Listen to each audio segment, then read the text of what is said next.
All right, let's call the meeting to order. It's 7:04. Some announcements. This meeting is being broadcast on local cable TV and recorded for rebroadcast on the local cable channels and on the internet. Meeting is accessible by remote participation at the information on the bottom of the agenda. Celebration of life for Mary Dorothy Kavanaugh, Tuesday, June 27th. That's tomorrow at 4:30 at the Sage Center. Housing Opportunities Initiative. This is part of the MBTA Communities Design Workshop. That's also tomorrow, starting at 6 p.m. in the annex. 2023 Summer Bandstand Concert Series, Thursdays at 6:30. Did either of you go to the performance last week? Anybody go? No. There's a list of performers in the packet and also on the town website for that. Call for volunteers. There's still FY24 positions available. See the town website, wnewbury.org/volunteer. And a reminder to subscribe for email town agendas at wnewbury.org/subscribe. I also had a couple announcements there. Some of our firefighters have been in the news lately. Ben Janelle is headed off to Quebec to fight the wildfires up there. He's 40-hour federal certified for wildland firefighting. There was an article in the Daily News last week about that. So thank you to him for that. And then also our junior firefighter, Chris Butt, has gone to a training program in West Virginia. And Chief Dwyer sent us an email and let us know about that and commended Deputy Chief Dave Evans for his work in educating the junior firefighters. It's all good stuff. All right. First item, updates since June 5th discussion about Ash Street. So people are probably aware there was another incident with wildlife being killed. That was on Facebook. Some of the options that were raised at our last meeting on June 6th, we've looked into. And so I just wanted to report briefly on where we stand with that and what the plan is to go forward. A lot of the comments suggested that we close the road either temporarily, like seasonally, or permanently. And following up with Chief Dwyer, he said that that is not an option, because of emergency management reasons, the road needs to stay open. Other than short-term closures, such as for, resurfacing and that kind of thing. A second option that was discussed quite a bit is to control the traffic somehow. Right now, the police department they are having increased patrols on Ash Street. One thing that I'm a little bit concerned about is think about the resources that are going into patrolling that one section of street versus the entire town. We have 2 full-time officers on during the day, and we need to be mindful of not putting all our resources on one street. Traffic calming, I did reach out to NBPC, Rob, and have not heard back from them on that, so that is something we'll keep working on. Another option to control traffic was speed bumps, and Chief Dwyer said that that is a liability issue and that we would not be able to install speed bumps. And then the third kind of options that were discussed were ways of preventing wildlife from getting onto the roadway. Snow fencing, some kind of crossing structure, and turtle barriers were specific things that were brought up. And I did follow up with the conservation agent who told me that most likely none of those things would be allowed. We would have to go through Fish and Game, Natural Heritage, as well as the Conservation Commission. And she didn't think that any of those things would be effective at keeping the wildlife off the road. A crossing structure like a culvert, they would have to want to use that. And the geese just like to hang out on the road because it's warm, I guess. I mean, they're on the road at 6 a.m. So it doesn't sound like any of those things are going to work. In terms of other options that are being evaluated or work that's ongoing is the Chief Dwyer is working with environmental police. He's reached out personally to local construction businesses to remind them about the 5-ton limit. He's also reached out to DOT and state police to see if there's any support we can get from them there. One thing that he suggested that we might want to look into is reducing the weight restriction to 2.5 tons for that road. I'm not sure what would be involved in that, but that would exclude FedEx drivers and UPS drivers, you know, the kind of delivery traffic that seems to be an issue lately. So I think that's something we could look into going forward. Can we go back to one of your Sure. comments? The speed bumps. Yeah. Because I've been out there a few times since. And to me, I think the road it's out of sight, out of mind, so people fly through there. And this is more than just wildlife, because a person's gonna get hit eventually someday. And so I kept thinking speed bumps, and I looked online, there's rubber ones, there's concrete. I was thinking, if you did a series of 5 or 6 speed bumps, maybe 2 8-foot sections, so when they go to grade the road, just take the equipment and slide them through and grade them. Do that during the warm weather, take them out in the winter, so there's no issues with the plowing. And there are roads that have speed bumps, but when you do that, you have to have a sign posted, it'll say speed bumps and the speed limit. Because that's the one thing that will get people to slow down. They realize if they hit it at 40 miles an hour, they're gonna take out the bottom of their car. So find a program of speed bumps that can control the speed down to 10 or 15 miles an hour and clearly post it. It seems to me like we should be able to do that. You mean on the road leading to it or on the actual? No, on the actual road itself, do a series of 5 or 6 or make it like a quarter, right? With speed bumps. Yeah. And, you know, so if you're going 25 miles an hour through, your teeth are gonna fall out. The chief Dwyer said he had concern about liability. Yeah. So I'd like to explore that and find out how you get past the liability, but if you can post signs. Or, I mean, because we've been on roads where there are speed bumps. Cambridge National Park, we're at, may have them. Which road, leading over to the hot house, speed bump, there's a series of speed. I was there after the National Park last year, can't remember which one, it had speed bumps. But one of them had this big sign too, and you would have to slow down to the speed, and if you didn't, you paid the consequences. Yeah, I'm reporting back on the feedback I got, but I can. Again. Would you like to follow up with Chief Dwyer? And that would be awesome. I will, but I'm not sure if it goes, you know, where the liability component is. I want to explore what that is. I'll jump in first. Sure, why don't you? Hi, guys. I am on the air. I apologize for not being in person. I'm doing a lot of running around and running errands tonight. Sure. So, sorry I didn't give you a chance to comment on any of that. Go ahead, Bill, if you. No worries at all. So yeah, so my feeling on the liability, and again, these are all great ideas to try to curb the speed and the level of traffic that we're seeing on Ash Street. My number one concern is if the town itself places a device such as a speed bump.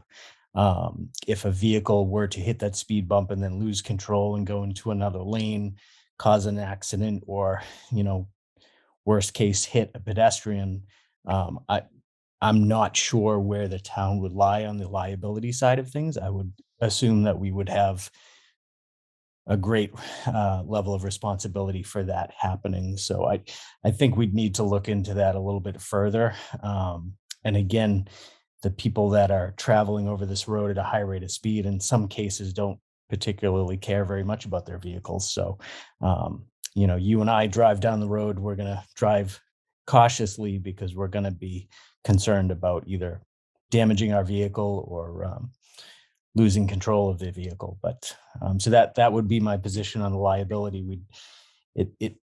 I don't think it's going to be that easy for us to do. I know that Selectman Weil had mentioned about a national park. You know, they may have different rules that they follow for that. I'm not sure how that plays out. Okay. Well, can we check with council, new council to find out about that then? Yeah, I'll probably check with insurance for it. Yeah. And then, I know that in residential sections, it's been, you know, it turns into a nuisance because a lot of times it creates a loud noise. But in Ash Street in particular, there's, you know, the residential layout is a little bit different. Be curious too how that would work, given the condition of the road, you know, with the washboarding, if, I don't know how structurally. well, so I'm not advocating for speed bumps because I don't personally think it's a great idea. But my guess is that the 140, if the speed bumps were effective, if you got what you wanted out of them, then the 140 problem would go away because people would be driving slower and it would, you know, significantly reduce the degradation of the road surface. Sure. Yeah, no, that's a good point. Yeah. Okay. I'm thinking that with signage, you eliminate your liability. I mean, you're saying if you want to be a fool and do this, and you've got problems, so. Yeah. But it sounds like what he's saying is that the liability would be for hurting other people, injuring other people, not. Coordinated. I've seen it didn't say anything about thought. But Okay, so is this something you want to pursue or, Well, Angus will check with insurance, and then okay, do that. all right, that's not a huge issue, then you probably talk to legal. so I had, some other thoughts, okay, and and really Chief Wire is, and might have answers to some of this, to some of it. So, the first one is, what is the process and the possibility of lowering the posted speed limit? Working concurrently with both Mass DOT and Mass Fish and Wildlife. Because they both have interests, and I think it would be important to bring both of them into the conversation so that Mass DOT understands why Mass Fish and Wildlife might have one position and vice versa. We need to establish why the road has not and cannot be paved. Mass DOT is going to wonder about that. They may already understand, but I think we need to be clear about that. The process that we went through back, was it 15 years ago, when there was some set of people who wanted to see the road paved, and others didn't agree. I would not agree with that, and ultimately it was an environmental condition, and call an environmental condition or consideration that caused it to stop dead in its tracks. So, we need to establish why it can't be paved, make it that clear, and then what the ecological and habitat values are of the proximate area, and whether the current posted speed limit is too high. So that, that needs to be part of the conversation with Mass DOT and Mass Fish and Wildlife. And I would hope that we could engage with the two of them concurrently. I don't know if that's the case. I don't know if they play ball with each other or not, but hopefully they do. So considerations in that conversation, it seems to me, would be human safety, which is vehicles unintentionally leaving the roadway, vehicle impact and wheels thrown object hazards to pedestrians, bicyclists, and equestrians. There's also the issue of wildlife safety, which is really what spurred this whole conversation right now. And it's whether they get just impacted or whether they're run over and squished. Either way, it's not a good thing. Then the next consideration, again, this all fits into the conversation with Mass DOT and Mass Fish and Wildlife, is environmental safety. So what happens if there's a vehicle that goes off the road and there's a chemical spill, a vehicle fluid spill? What's the impact of that on the natural resource there? And then there's the issue of road degradation with speed. And then finally, in that conversation, we want to control our roadway maintenance costs. The reason why that road gets damaged the way it does is because vehicles are going fast. If vehicles are going slow, the rate of degradation is going to go way down. But Rick, just a question on the speed limit. It's currently 20. Yeah. Suppose you reduce it to 10. I know there's a cost. If people are speeding through that currently at 45, 50 miles an hour, it's not going to have any impact to them at 20 versus 10. Good. yeah, so really protective of wildlife, you have plenty of. So 20 should be fine. Maybe we scrolls into the next set of points, which is possible speed warning / enforcement changes. Can a probably solar powered speed radar be installed off the river travel lane midway along the gravel section? That would require Concom permitting, and that would use that to monitor and display vehicle speeds.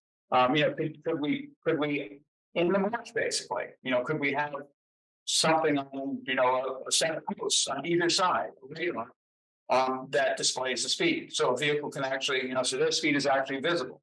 I think those have impact. Towns put them up frequently. And my impression is that they do that because they have impact. People actually respond to them. My Chief Runner, you might have more info on that is that successful if the chief's still there? Is that a successful strategy? Or likely to be? You were a little broken on part of that. What was, can you just repeat the question? Suggesting is putting essentially mid or mid swamp, which whatever you want to call it, we call it a swamp. So install a radar that's, I'm assuming that solar is available, something with a battery, because pretty much all road equipment seems to be available. But instead of being on the road, install it on a stand that's on some kind of a post in the marsh, just off the road, just out of the driveway. Yeah, so they do make options for visual speed enforcement to sort of deter speeders. I know that it needs to be a stable footing in order to mount them. They do have solar powered designs. Okay. The one thing that has come up with locations that are less traveled with less of a population nearby is vandalism is always a concern.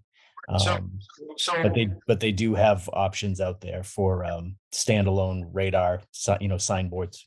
okay, so as far as the vandalism issue, it seems to me that if it was 5 feet off the road surface out in the marsh, that or the wetland, I'm not sure what we should refer to that. Swamp is probably not the right word. Swamp is a fine Okay, definition. so it was out in the swamp.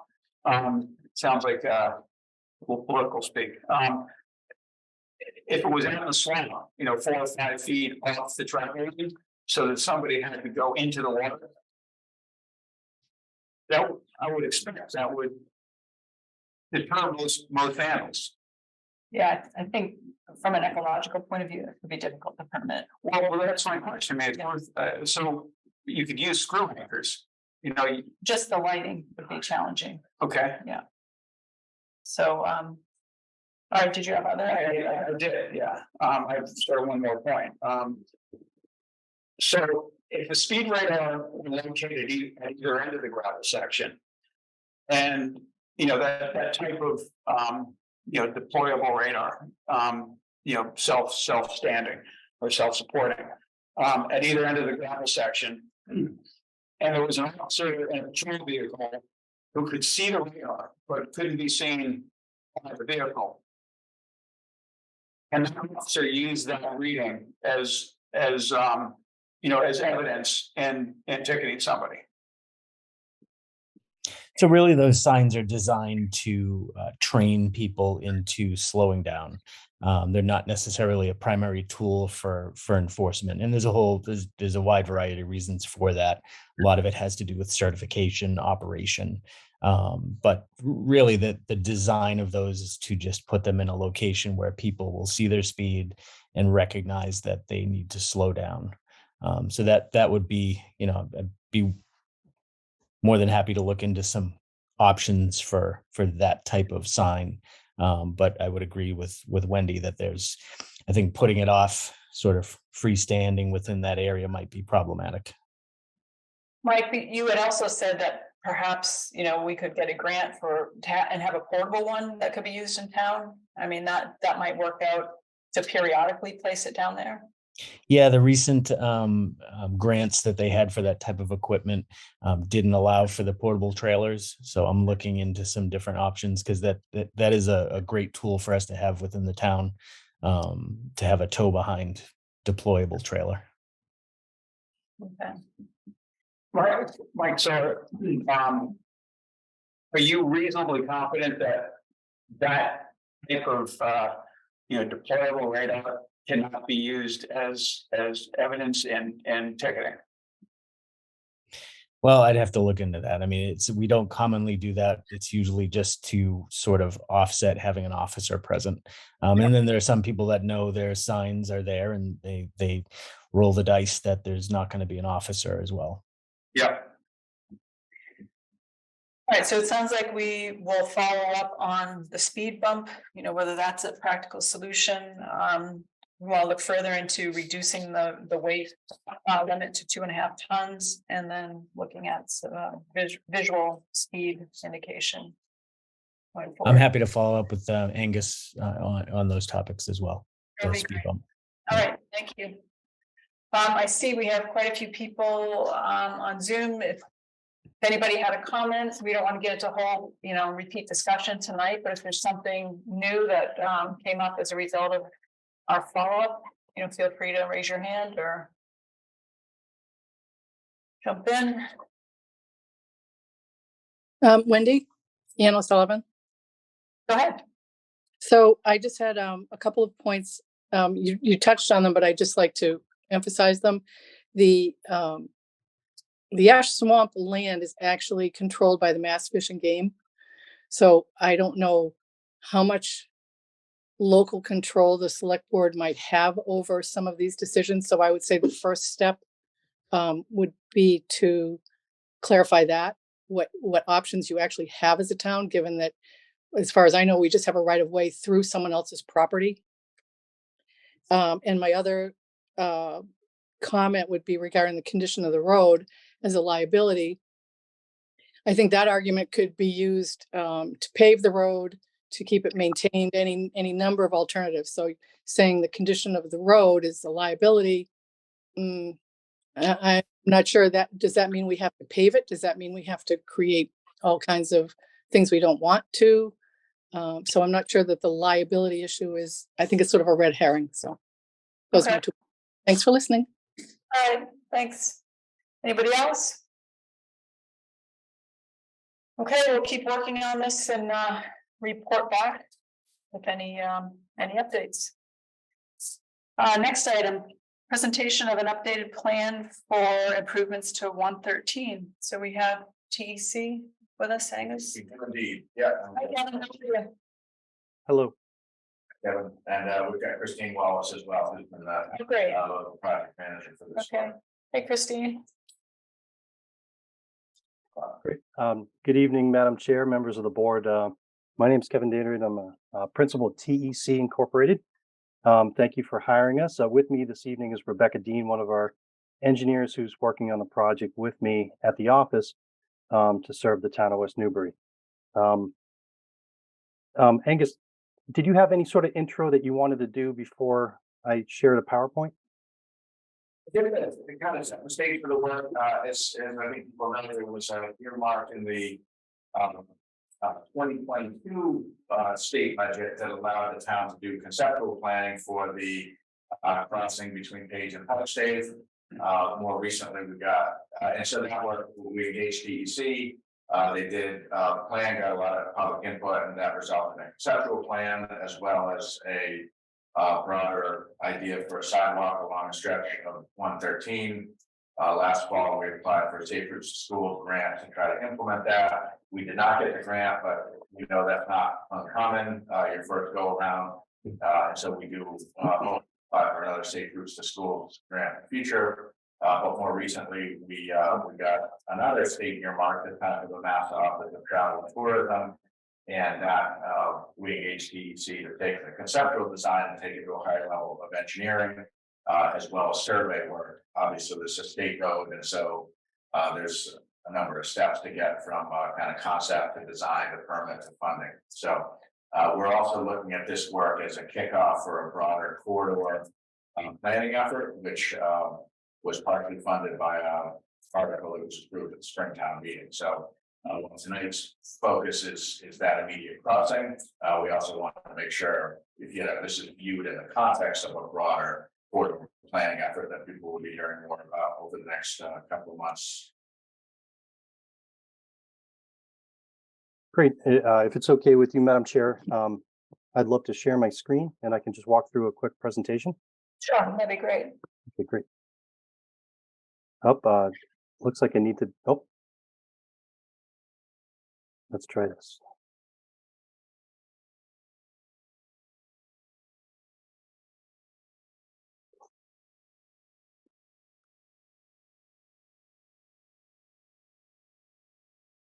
Can you see my screen okay?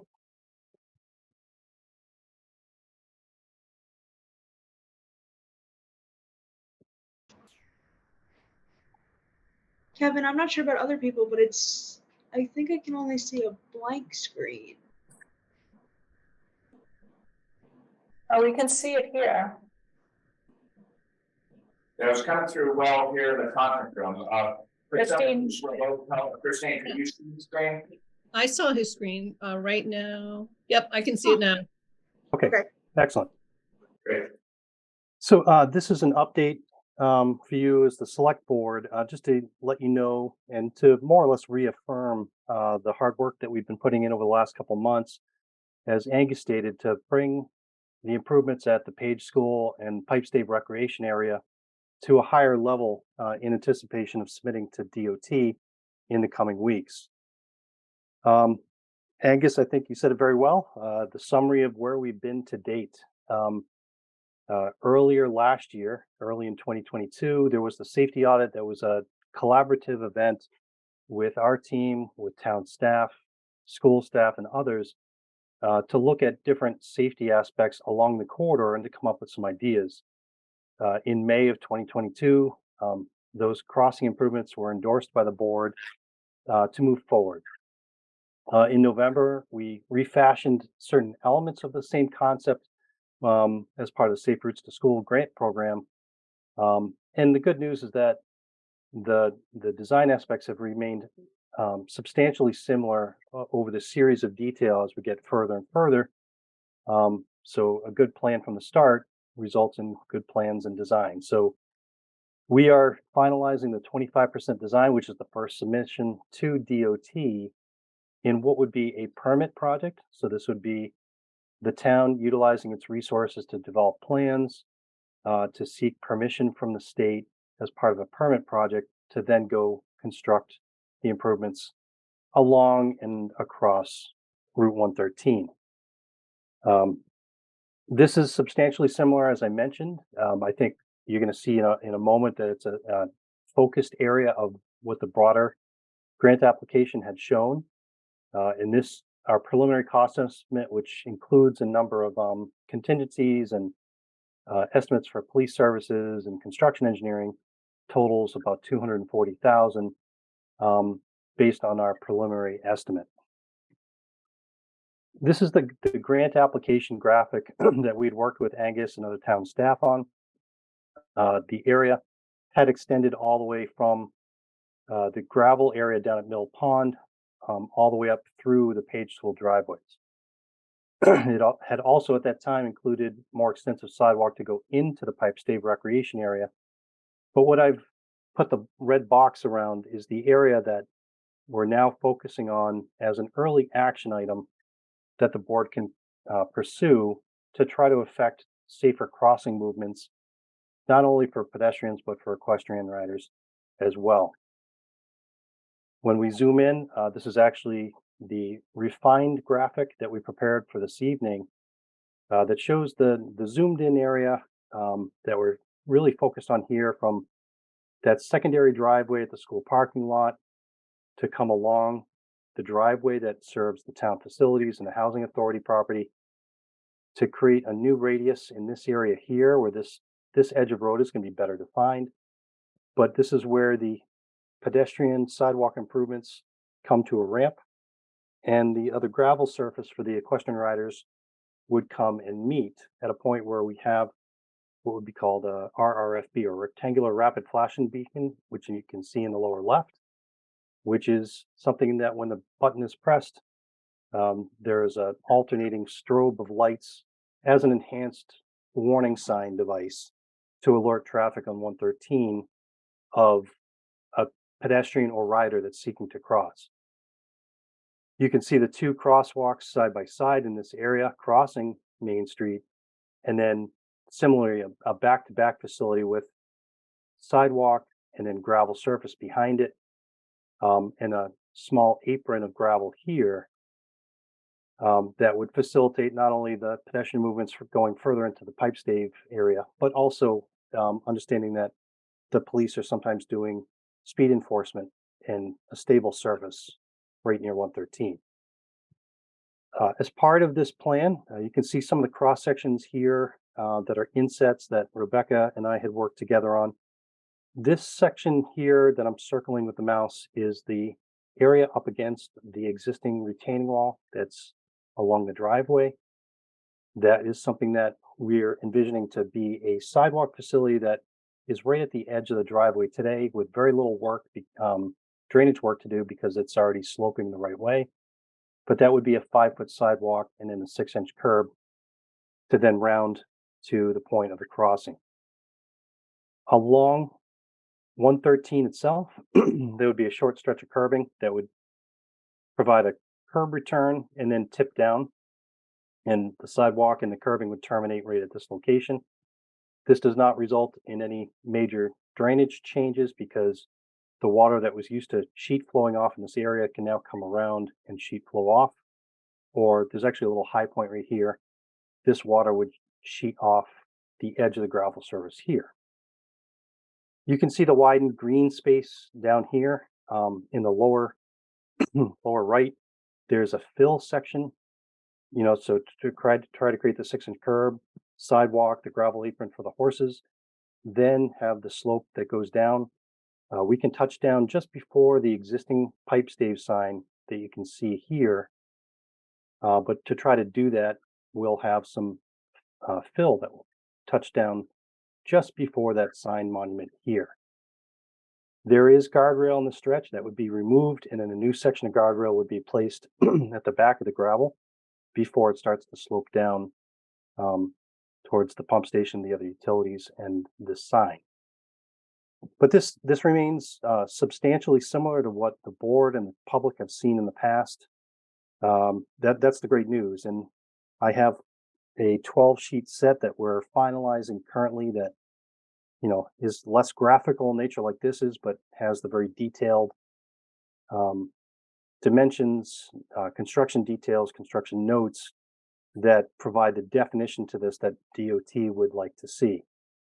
I happen to be with the district traffic operations engineer at a road safety audit in Andover this afternoon and gave him a heads up that this was coming his way. And he thought it was pretty neat and innovative to try to look at these RRFBs that can serve not only the pedestrian traffic, but also the equestrian traffic. This is not something that, that agency or even us would see on a normal basis, but I think it's a great way of providing an enhanced facility for multiple types of users. And one of the things we're identifying is that to push the button, you'll have one at the pedestrian level. And if it's on the same pole or a separate pole, to have a button that is at the proper riding height so that, that button can be pressed while somebody's still on horseback. So that is a summary of the targeted pedestrian improvements at Page School and Pipe Stave. And then as part of our contract as well, we also have been retained to look at the broader Main Street needs. And, this is kind of a flip from the prior project where you're looking to use town resources to improve a crossing in state highway. This is now spending some town resources to try to get some activity and some excitement and some details surrounding what we would all hope would be a future state investment in a future construction project. So the Main Street corridor within West Newbury is almost exactly 5 miles long from west to east. We are in the process of compiling the existing mapping, aerial images. Rebecca's already done an inventory of the sidewalks, where they start and where they end in certain sections and on which sides of the road. And we're just about done compiling the crash data for the corridor, which is going to be an important piece that the town and our team can work with you and with MVPC and MassDOT to, review opportunities where, for all types of different modes of users, whether it's motorists, trucks, pedestrians, cyclists, etc., that this is a process that we're going to try to establish need before developing ideas about the improvements. We're going to get ready to collect some traffic data once school's back in session in September.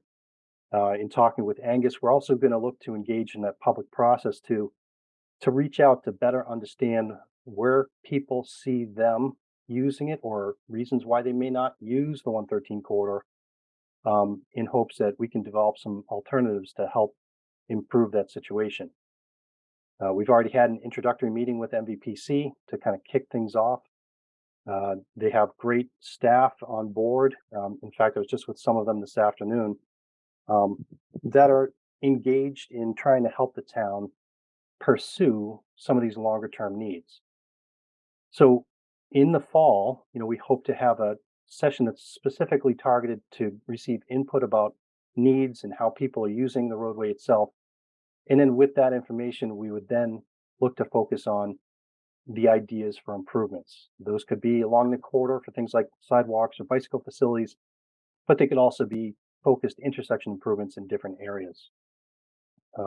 Ultimately, we would look to package that information based on the project need and certain ideas about the scope of what could be a longer project or series of projects along Main Street that the state can contemplate along with the town to invest in their facility. The types of things that we would anticipate focusing on, new pedestrian connections or crossings, whether it's new or improved crossings, things like ADA or AAB compliance, for accessibility considerations, bicycle accommodations, whether they're on-road, in-road, or separated bike facilities, different traffic calming measures, when you get into the village area or near Training Field Road, that might require certain special treatment, within that area of the 113 corridor. Intersection improvements, that could be geared to improve capacity and or safety. Different roadside safety measures, and listening to the board's consideration about different wildlife needs on Ash Street. I think there could be different strategies for things related to wildlife or fixed objects at the other end edge of the road. Could be maybe there's a couple of utility poles that are closer to the road than they might otherwise be justified to have, where we can target certain things that, in combination with the crash data and our field observations, can look at a number of those safety related improvements. Finally, I think looking at pavement quality is going to be an important measure for, the long-term needs for the community to use the state-owned facility that, runs from east to west through your entire town. So we have a process ahead. We've been able to utilize 100% of the funds that came from the state grant as of this week. And with the board's blessing, we would look to submit the plans related to page and pipe stave to DOT through their online portal, and then continue to work on compiling the information for the entire 113 corridor to then hopefully see you and others in the public in September to more formally receive feedback about needs and ideas. So that's just a quick presentation, but wanted to update the board on where we're at and where we seek to head. Great, thank you. Either of you had any questions or comments?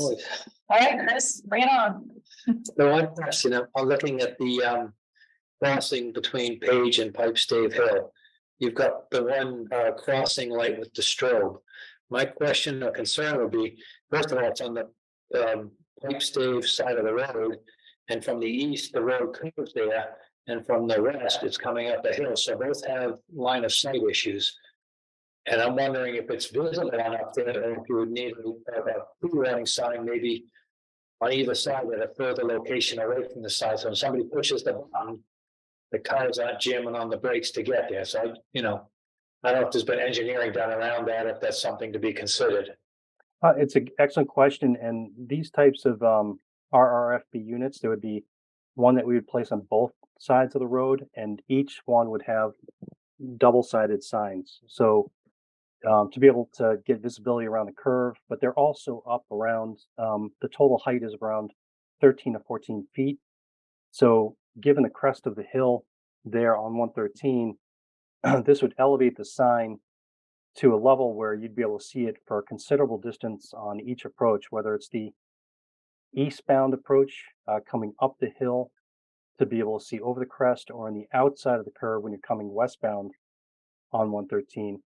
But these are devices that we very typically recommend. There are a lot of state standards, and there's also federal guidance on the types of applicable treatments. And this happens to be one of the preferred treatments given the speed and the volume of traffic in that stretch of road.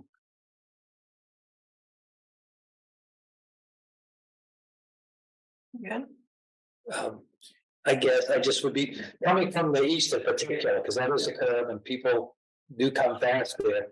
I just want to make sure that you can see it, and by the way, the plan only shows it on the pipe space side. It doesn't show a sign on the page side, so if it were on the page side, you would pick up a little more distance on the visibility, so. But it does show. The drawing I have shows just one.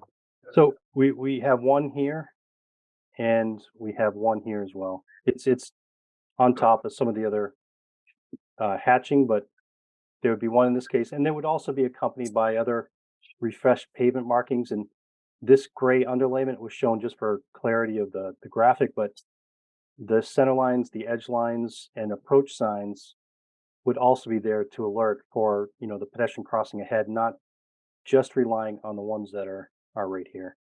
Okay. You know, what, coming from the east,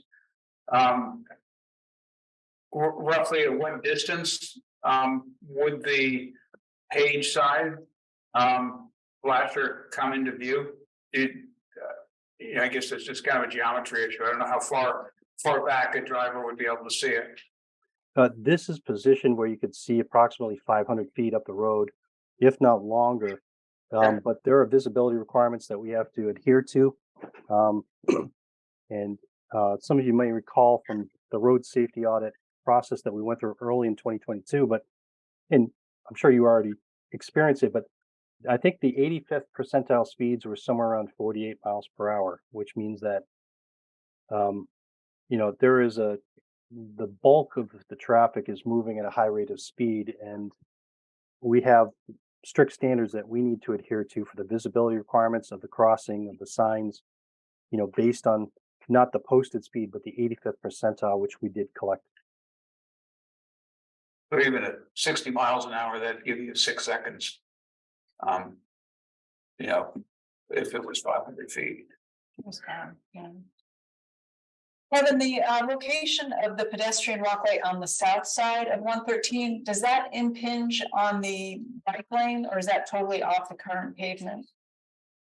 So this is more or less saw cutting at the edge of pavements and then introducing a 6-inch curb for this stretch, but this would not impede upon the shoulder. And what we're doing is maintaining the 5-foot usable shoulder here and along the Page School side. This is kind of an erratic edge here. There's a catch basin that's located off there with a paved apron in this area. So this would be better defining the edge, but not going less than a 5-foot shoulder in this stretch all through here. All right, great, thank you. Anybody here or on Zoom have any questions they want to ask? Yeah, but I've heard you refer a couple of times to 25% design plans, and it's been 11 years since I went through a process like this, but I recall there's a 25, 75%, 100%. Do you just tell the people in the meeting what they could expect in terms of public input, as for instance, once you submit to DOT for 25%, I assume that comes back with comments. At what point does this specific crossing come back before this board, and if there's further adjustments that are needed, when would that be expected? MassDOT will not do its own public input process, so I think what the board is doing this evening is wonderful. You know, to be able to visit with you to provide those updates, and I'm certainly happy to come back if there's any material changes that DOT recommends in the design to make sure that it's consistent with what you're seeking to do out there. And even though this is the state highway and the state has jurisdiction, ultimately this is your project that you're seeking to do within state highway. And one thing I forgot to point out, but it may be difficult to see in the graphic, but this red line, is the state highway layout. And it's actually super wide here. And it actually travels up along the edge of what this secondary driveway is. So there is a process where, we'll be back with the board, I think, to discuss something like a permanent easement along this area that would be for the public's use as it appends state highway, for this section that falls just outside in front of that rock wall. But I'm happy to visit with the board again after the next stage, after we review the comments that come back. But it is a multi-month process, in doing several different submissions. This is not a significant scope of work that would take DOT a very long time, but it still is something that gets put in the queue. But I would anticipate 3 different submittals. This first one at 25%, and then what we typically do is call it a combined 75 and 100%. We might address a couple minor things at that stage, and then we would submit the final PS&E 100% set, which is plan specifications and estimate, which is more or less the final product that the state would bless for the town to go construct. So a few different bites at the apple over what will likely be the next 5 to 6 months, at which point the town could get ready to go through the procurement process for a contractor. Thank you. Actually, I did have one question about, on the page side. I was trying to get. Oh, sorry, I just took it down. Hold on a second. Okay. On the page side, at the curve, and the yellow line, I think there's a ground curve in there. Just to the left of where your pump is right now. Yeah, so I think it was a granite curve and then a sidewalk above that. And I guess I was wondering if that was a little sharp arch right there, just based on thinking about people coming in off the highway, if we would have drivers hitting that curve at that point. You're talking about the aggressiveness of this. Yeah. And the aggressiveness right there just struck me as a place where, I mean, normal state, radiuses are better than I do, but it looked to me as though it was a place where people would inadvertently be hitting the granite curve. Well, most of the school-related traffic is conducted via the main driveway here and then circulates around and then back out. I understand in talking with Christine and Angus that there is a master plan for the school property that's currently going on.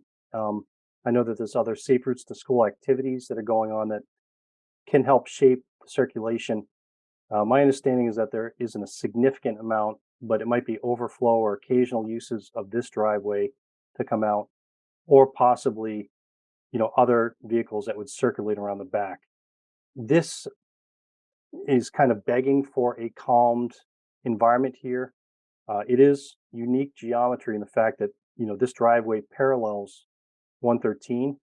And as you know, the slope comes up from 113 pretty aggressively to get up to this upper elevation. So this really does, in my opinion, want to be a calmed facility, and that even though folks may be coming off 113 here for certain uses like the housing authority property or the garage that's back here for the town facilities, that this can accommodate. We've run some truck turns, bus turns, etc., so they can physically make the turn.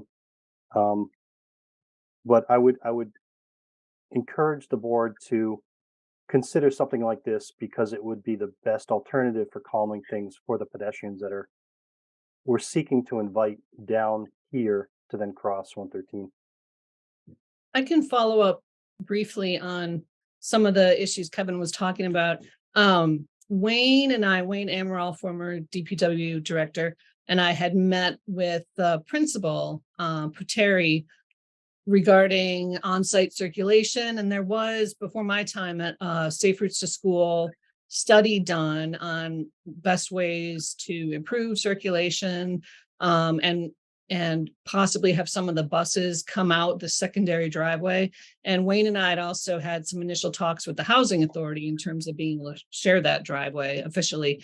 So there's some work still to be done on that. And this will also tie in very nicely with our Page School conditions assessment that will be starting up very soon. And I think it's even on your agenda tonight. And part of that scope is to look at some of the site elements, the civil engineering elements. So it will all tie together nicely, I think, and we will, coordinate between all of these projects. Great. Anything else? All right. So, hey, just before you, Kevin, please be sure to make me post before you leave. You're seeing that. You're gonna have to walk me through that, Agus. I think I'm gonna do reclaim host, maybe. I can, so, Oh, you know what? I forget. So I right click on you and I say make host. yeah. Great, okay, good. You have the control. Meeting, I believe, you're looking for a vote from the board to authorize to submit all 25% design plans to DOT. Is that the request? Yeah, I think that would be very helpful just to make sure we're on the right path and that there's some uniformity of the decision making for moving forward. Okay, I make a motion that we approve submittal of 25% design plans to DOT. That all we need for the motion? Have a second? Second. All right, any further discussion? All in favor? Aye. Fine. All right, thank you, Kevin and Rebecca and Christine. Thank you. Have a great evening. Okay, Thank you. okay, next item, updates regarding research into potential conversion to LED streetlights. Am I good speaking from here? Yes, you're fine. Okay. You could introduce yourself as well. Chip Wallace, chairman of the Energy Sustainability Committee. Great. I met in this room with Rick, Angus, and Mary Savage on May 10th. Mary Savage is the head of the Merrimack Light Department. She was proposing to help us out with a project to convert our streetlights to LEDs. They've done this in Haverhill and Amesbury, and they feel like they could do a good job for us along those lines also. I looked into it after that meeting, started looking at LED streetlights. I contacted Mary's personal advice. She ended up providing a cost estimate to us to provide a given LED fixture. She provided the specs for that, and replace our lights on 134 poles that we have in town for about $130,000. That would include the fixtures, but also necessary upgrades and safety features that go onto the pole if we were to do this project. There's also a need to purchase the existing lights from National Grid. In 2017, they gave us an estimate on that of about $9,000 to do that. Been looking into our electrical bills for the last 12 months or so. There are a few gaps in the data, so I had to make some assumptions, but I think we have a pretty good initial estimate, and we will, try to fine tune that data, get some better data and more complete. Our main costs to operate the lights currently are a rental charge from the utility, which is about $14,000 a year currently, and the other cost is for the energy, the electricity cost, which is a bit over $11,000 a year. Converting to LED lights would be expected to save 40 to 60% on the electricity consumption. So using 50% for the for cost estimates for the benefits. Based on that, reducing all the rental charges, that would go to zero, and then the energy costs would be cut in half for purposes of this calculation. So the estimated cost reduction would be $19,800 a year based on our current numbers. If you divide the benefits into the costs, that over around 7 years would be simple payback period. I don't have info currently on like annual maintenance costs. Other than, and we'll look into that if needed, but that would be expected to be pretty low in the first several years after installation of new LED lights, which have the advantage of needing less maintenance than other kinds of lights. The Merrimack Light Department is eager to install a demonstration unit on a light pole of our choosing somewhere at their cost, so that we can look at that, assess the dimness and the brightness, the color. The fixture we're talking about currently is adjustable along those lines, so it can be dimmed. And I believe the colors are also, tunable.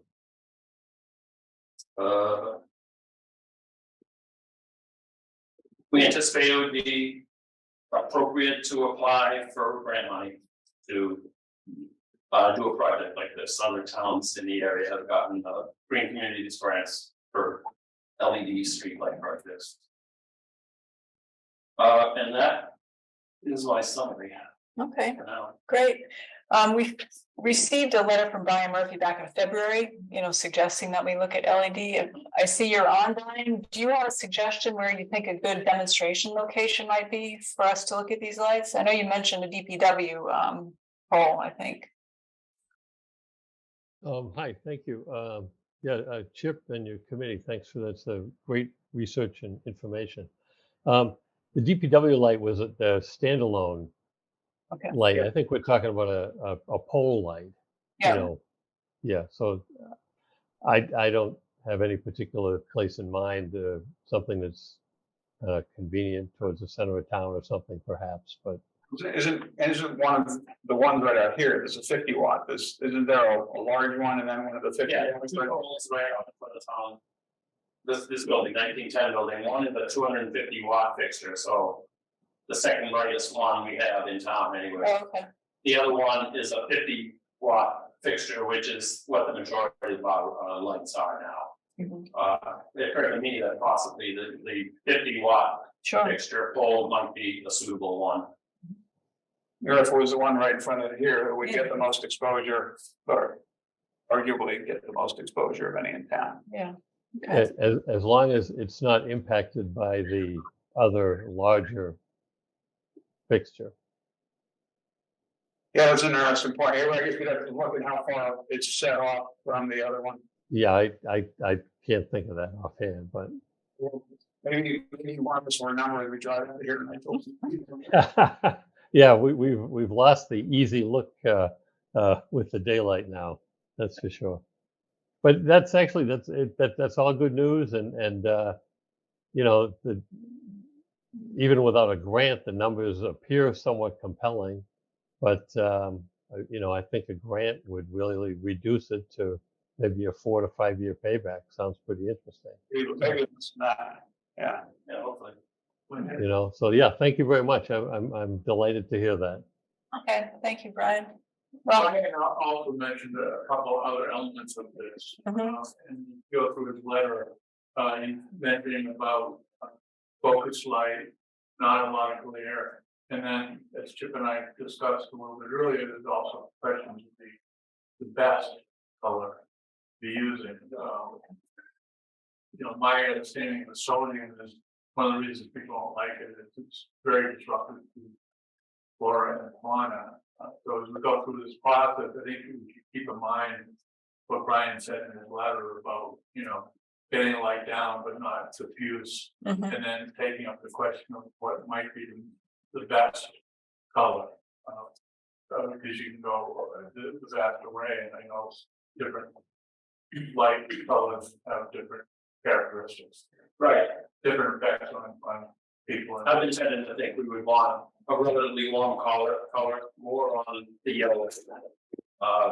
But they can, you can get a lighter gray one, tending towards the blue. Yeah, it can become going into a rabbit's warren when you start getting into colors of lights and what they do. So good luck with that.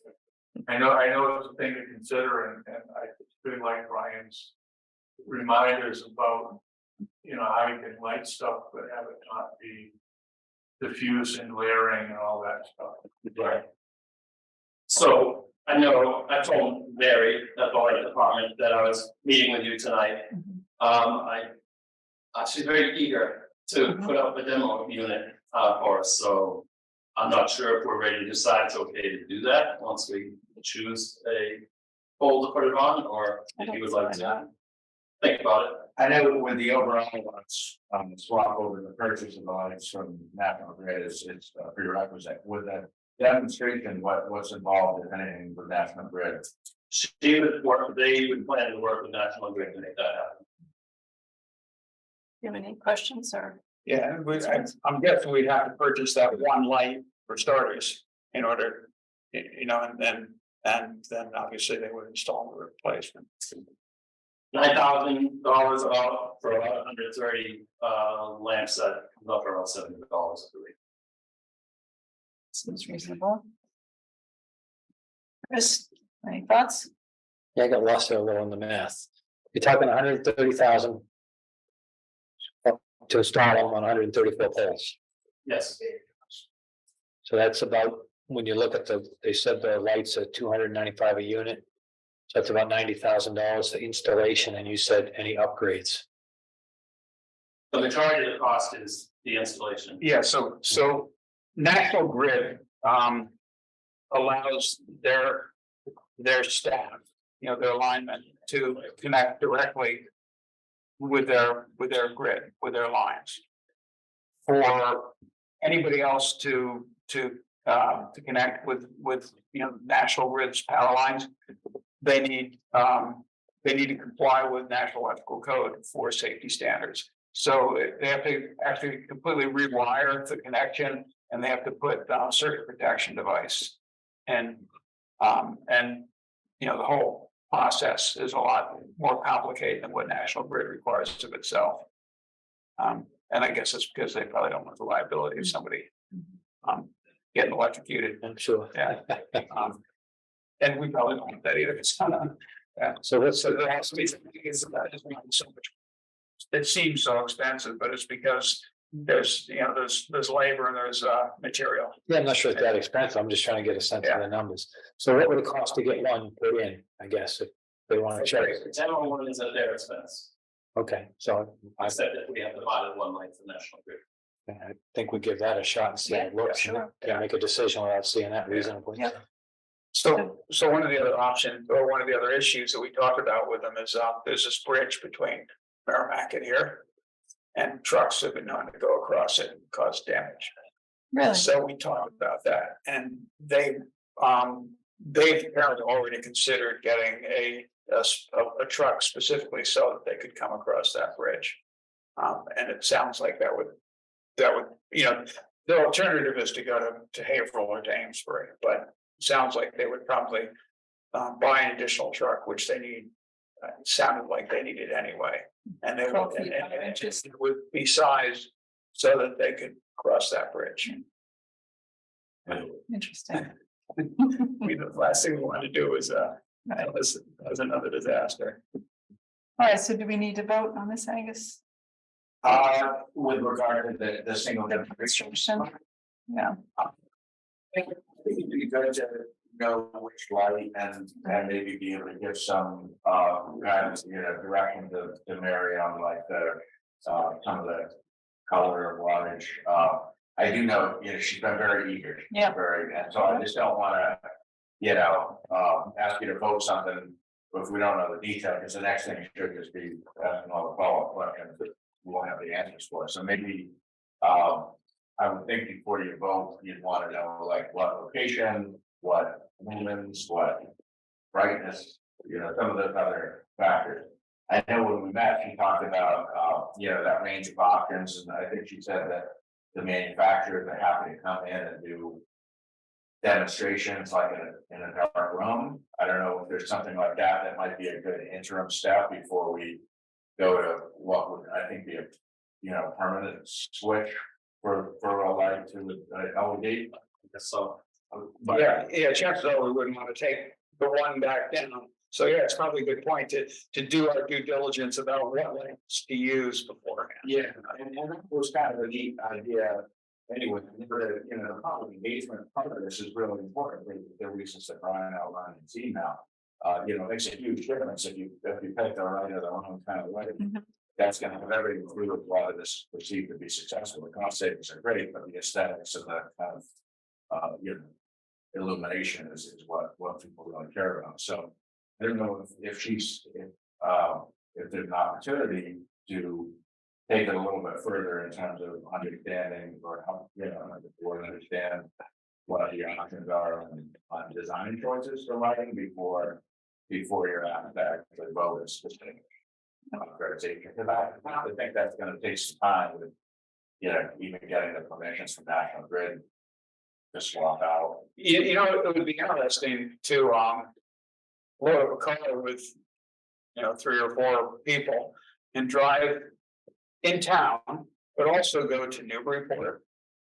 I assume Merrimack has LED lights because, you know, because we're talking about this with Merrimack, and maybe a couple of other communities, and look at the LED lights in other communities to get a sense. You know, I'm guessing they're not going to all be the same manufacturer, just to get a sense of what different lights look like. They did the conversions in Amesbury and April. They made points to specific kind of Right. Good point. specimen lights. Yeah. So it would be good just to have that for as much background as possible before we, you know, certainly before we, you know, made a choice, a selection. We also, when we met with Mary, she had provided us copies of the contractual agreement that Merrimack Light had or has with, I think both Merrimack and, or both Groveland and, not April, Amesbury. So both of those, I didn't put them in the package, but this is a lot of paper and seemed premature. But I think the point is there's additional backup we can provide. We just tonight wanted to kind of have the initial discussion, but we can provide that so that you know, if you want to dig into more how the business norms work. Because there is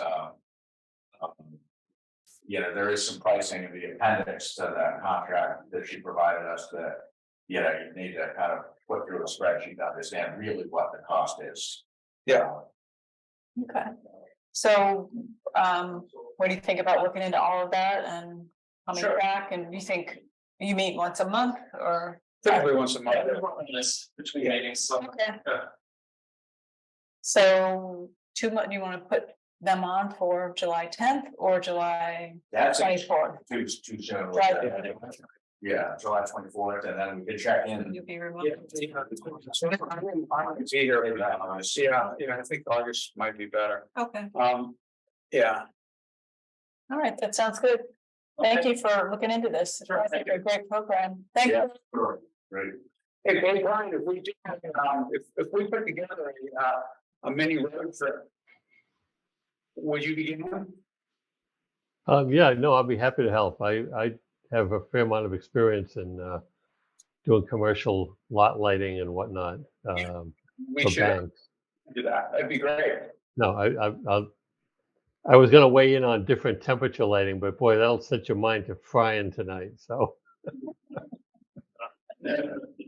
you don't want to go through that tonight. We will. For whatever it's worth, just another note.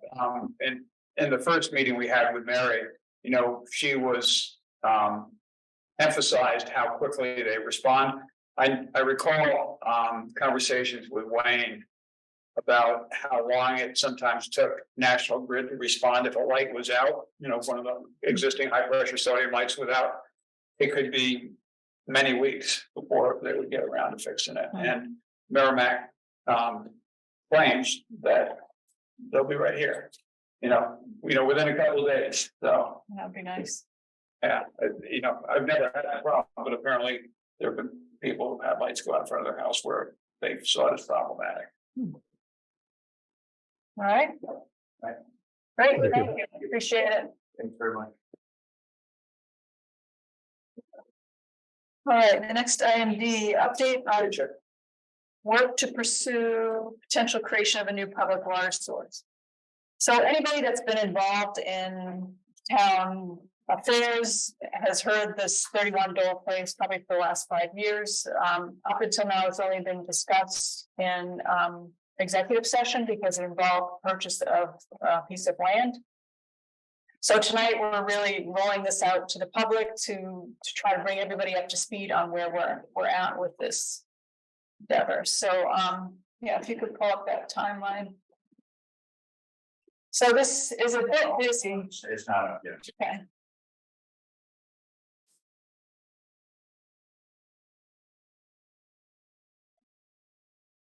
There.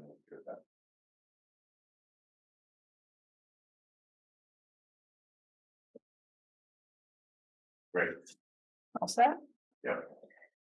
So this is a little bit busy, but I guess what we want to share with the public on this is that this has been going on since 2015.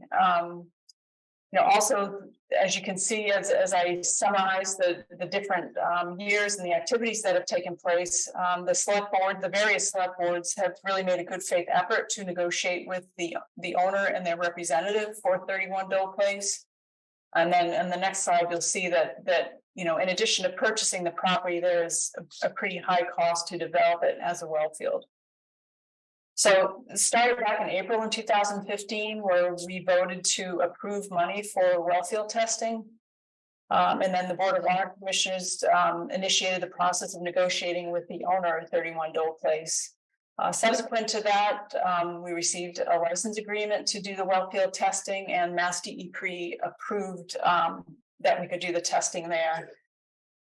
In April of 2017, in 2016, we did the first appraisal of the property. We used Avery Associates, and they found that the highest and best use of the property was a 2-lot subdivision.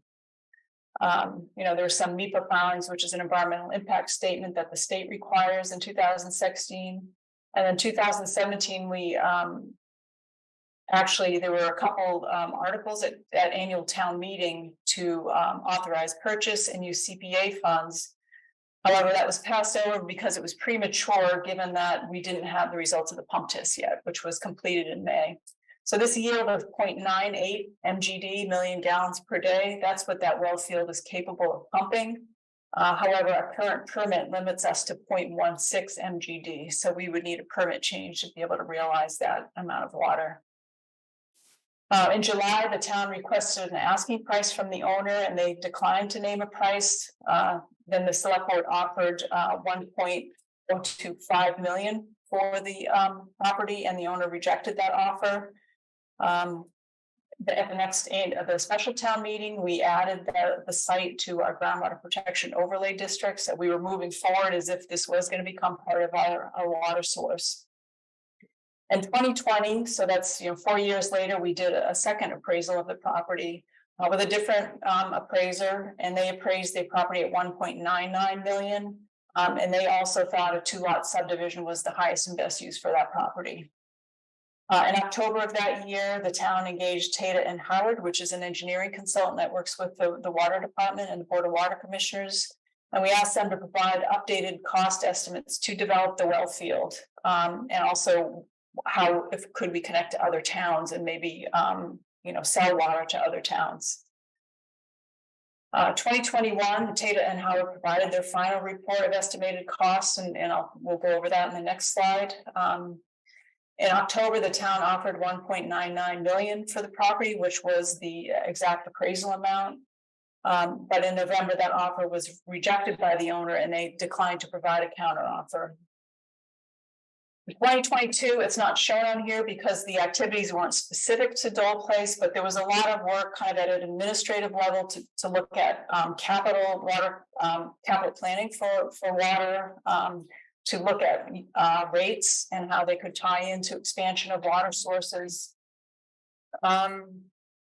And we also started the process of regionalization, looking at options to kind of combine efforts with surrounding towns to see potential water sources, sharing maintenance, those kinds of things. So that it's all in support of developing this as a water source. You can see in 2023, there's been a lot of activity. The select board decided to engage an engineer to get a second opinion on the cost, to look at permitting requirements, as well as sea level rise. impacts. There's some concern because this is right on the river that sea level rise could impact the wells in the future. In February, the select board asked the owner if they were going to make a counter offer. The owner declined and in fact said that they thought that the town needed to take the property by eminent domain. This is not the town's preference, but that was where we left it with them.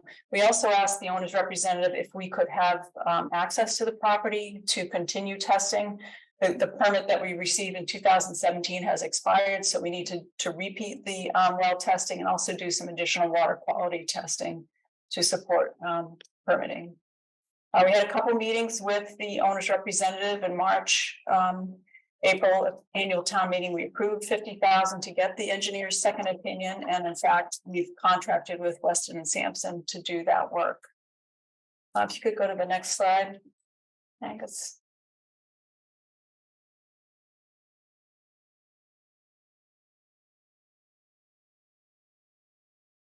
So this is the summary from Taylor and Howard. This was done in January 2021, so already these costs are probably outdated.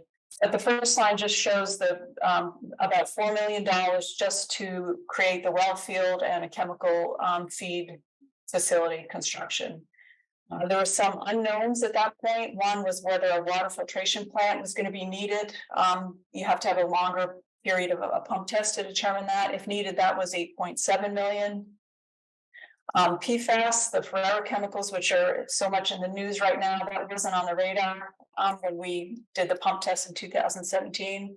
So potentially that might be required for future well fields. We also asked Taylor and Howard to look at what it would cost to improve the distribution system to sell surplus water to Groveland, which would be $265,000 in 2021 costs, and then also to sell to Newbury Port. And that would be about $800,000. And then if we wanted to sell more than 350 gallons per minute, we're looking at an additional, minimum of probably $500,000. So you can see from this that the costs could be substantial, not only to get the water out of the ground, but to actually be able to sell it to surrounding communities so that we could realize that much higher gain.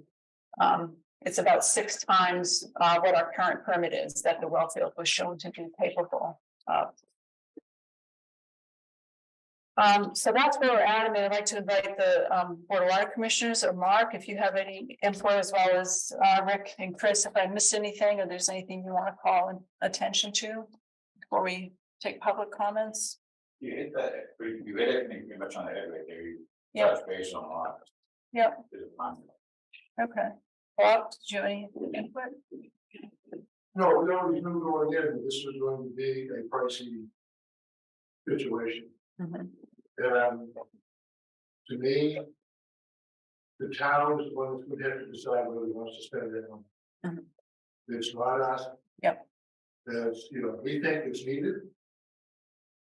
But again, the taxpayers and the ratepayers are the ones that are going to have to put the bill, or at least help pay for this. And it's up to them, the town anyway, what they want to support that. Mm-hmm. If they don't, then we're going to have what we have right now, and that's it. Chris, did you have some thoughts on that? Lots of thoughts. Yes. Say which ones we'll say. I think the biggest problem that we currently have is I see 2 problems. The first one is we don't know what the owner values this property at, so we can't plug that into an equation for build out. And I suspect that the number I have in my head versus what the owner has is probably significantly different. So if the town decides you go to the eminent domain, that would be something that would have to be considered. The other problem, I think, we're 8 years down the road on this, and we're into it for a significant amount of money, and we don't know if this is going to pan out or not. So I guess my request, consideration, question, whatever, I think maybe if the water commissioners could start looking into whatever other options we have. Suppose this goes ahead. We should be looking on. So let's keep moving forward with this one. But what other options do we have going forward? And there have to be other options. How do we find other land that might have water, whatever water sources could become available. What are the places we purchase from? You know, what other options to just stick with one? Um, that may not have a positive result. I think we're sort of in a perilous position, so. Well, Chris, to kind of go with part of that, I think anybody who's been in town for more than 20 years knows that this town has had gold, holes drilled in it from the Merrimack River to the Newbury line and all over the place. And we come up and we have not found any significant water with the quality that we have here. Water system. You know, if everything we have found is 120 gallons a minute or something like that, it's all off the water system itself. So you're gonna have to run in through places like Italy, piping and all that kind of stuff, which isn't add a significant amount of cost to that. If you want to take a look at Roland is not in a position to sell water to anybody. Now, I think if you take a look at Newburyport, if this, from kind of what I've been reading hearing lately, there's MBTA planning where they have to come up with more housing and stuff, something like we do. That's going to affect, but I think what they were able to supply us. So I don't, you know, I think those are the only two viable options at Roland and Newburyport. And both of them are, to me,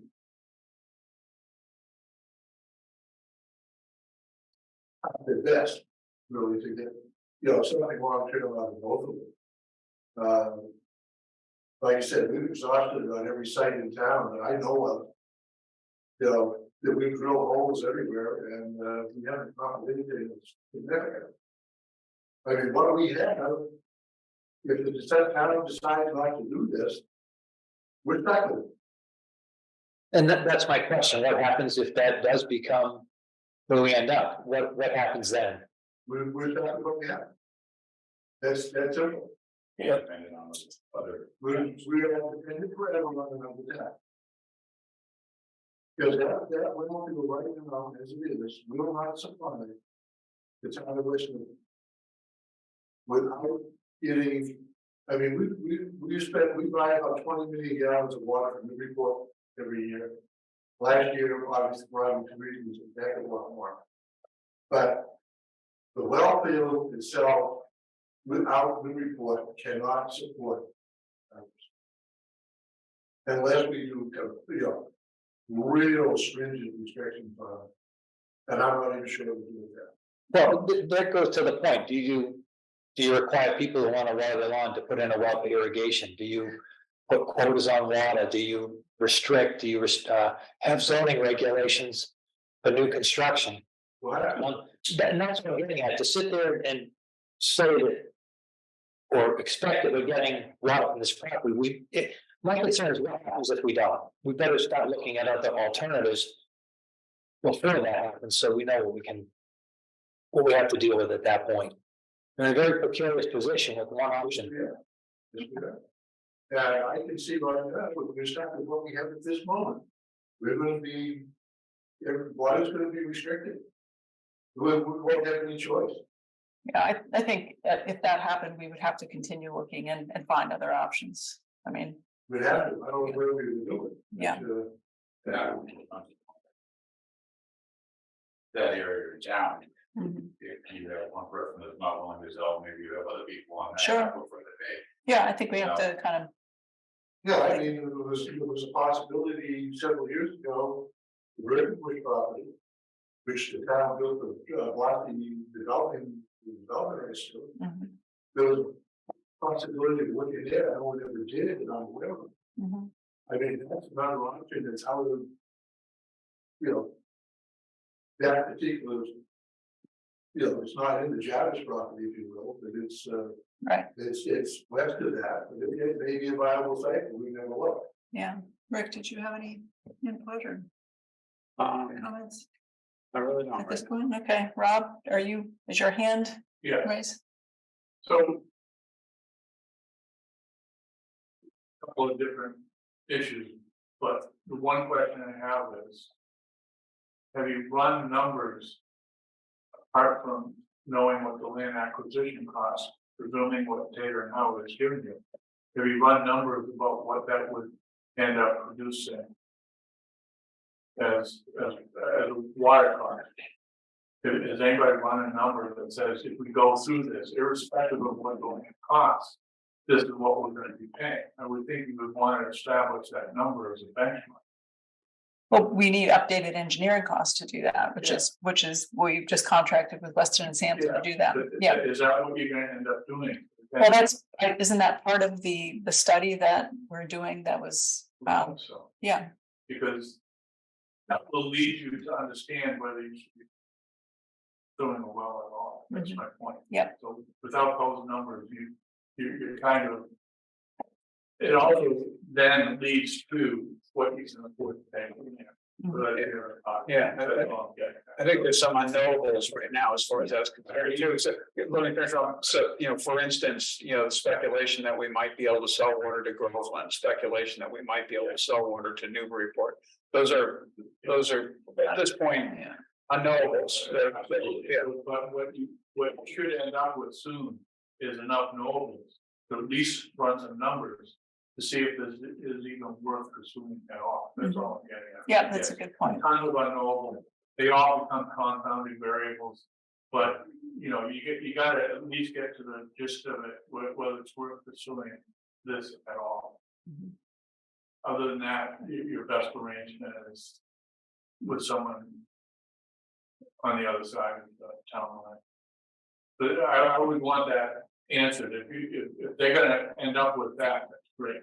I think they're gonna provide the data and then we will do that as part of, yep. Yeah, the other difficulty too is, presuming that you can buy from somebody on the other side of it. Could you use that as a reference? And we don't even know that will be a possibility going. Understood. There's a lot of unknowns, but you. There's the date you haven't done that. Right.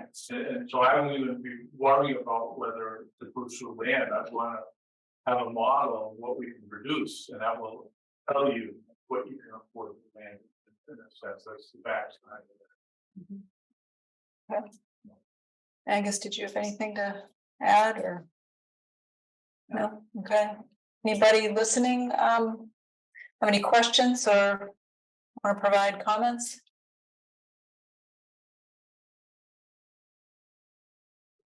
Okay.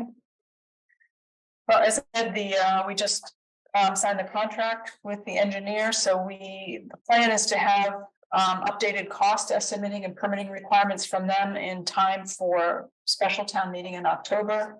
Potentially, we would ask for money to do the second well test or the updated well test at that time.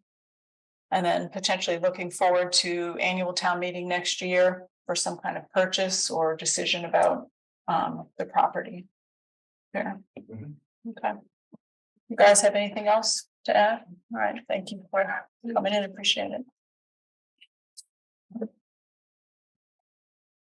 All right, next item E, review of recommended vendor selection for the Page School condition assessment. Are you going to take the lead on that, Angus? Yeah, Christine, I see you still on. You're welcome to jump in if you'd like, but try to put together the brief summary to the board outlining where we are with the review process. We did review 3 proposals, and all 3 firms or teams were very interviews with the advisory group. It was comprised of Brittany Wallace, our Newbury Projects and Program Manager, and Lisa Randall, Greg Clinton, Shannon Johnson, our Building Inspector.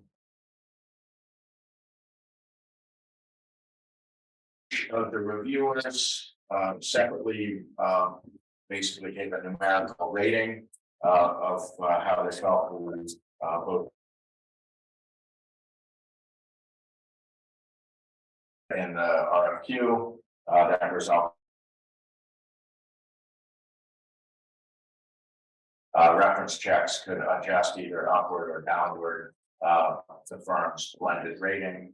The top ranked firm was Now Architects, and because they were more than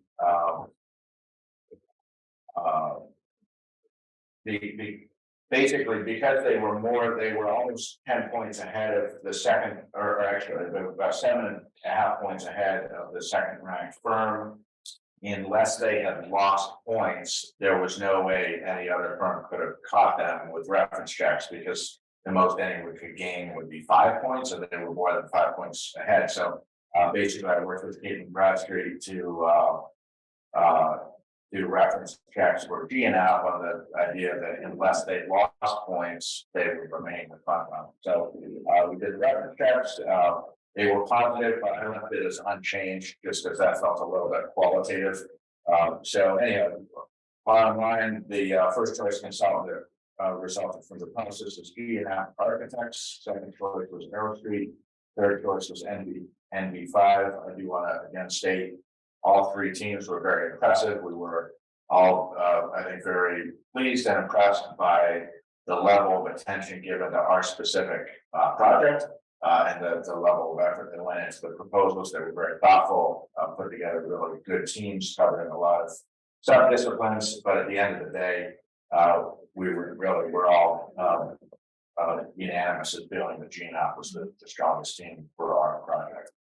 So the RFQ provided for the select board to make the vendor selection. So this is before you as a recommendation, and then we would proceed based on your direction. Okay. Any questions, Chris? What's the total contract value of this going to be? So the amount allocated was 85,000, and I would look for the board's authorization to negotiate a contract out for the maximum amount. Other question, within that proposal, which you had extra copies and you gave one, they have their balance sheet, and I just don't know if anybody's reviewed that, but I did call Rob and ask because he's better with numbers than I am, but it just seemed a little, no pun intended, out of balance. They got very low cash and they have very high receivables, so I just don't know what that indicates as far as stability. And Well, were they required to file, send financials along, Angus? It was part of the as part of the standard AIA. So what they neglected to do is they didn't get to page 2 of the balance sheet. So you're not looking at complete financials. The problem with that is, as Chris said, on the front page, the assets with low cash, high receivables, very high receivables. You don't know what that means. On the backside, they could be indebted up to the hill. So I would just get the second page of the balance sheet, just to make sure that everything is in balance. Okay. I mean, I just want to make sure that if we engage them, they have the ability to complete the project. That's all. So if they're required to do it, they neglected to send a page to the balance. That's all. That's good observation, Rob. Thanks. What's the schedule on this? Are we looking to get this started?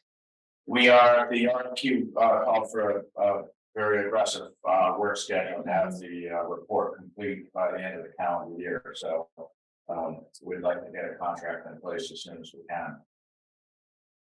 Is there a way to award this contract and contingent on providing the second page of the balance sheet, or do you feel like that's a concern in terms of awarding the work to them? It's not something I had focused on, so I don't want to say one way or the other. I think, they wouldn't have, the duration of the entire project is 6 months. Mhm. So Yeah, okay. So are you comfortable? I mean, since Rick was on the committee, I don't know if you could make the motion.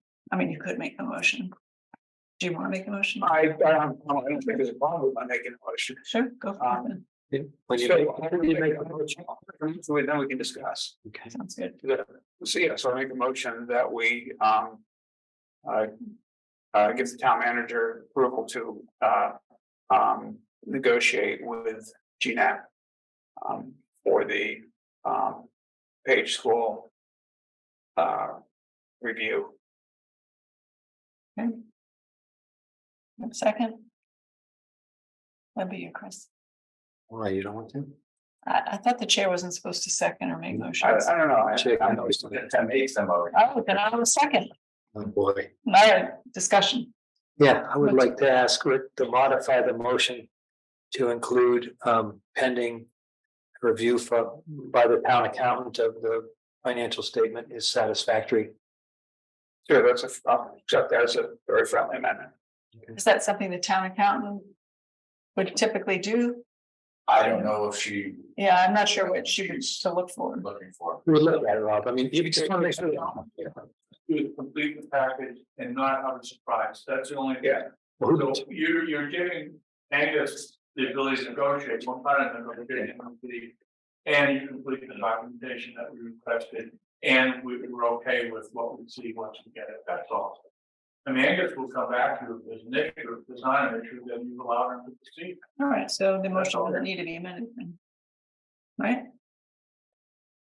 Sure, okay, I mean, it seems to me we can go either way, so.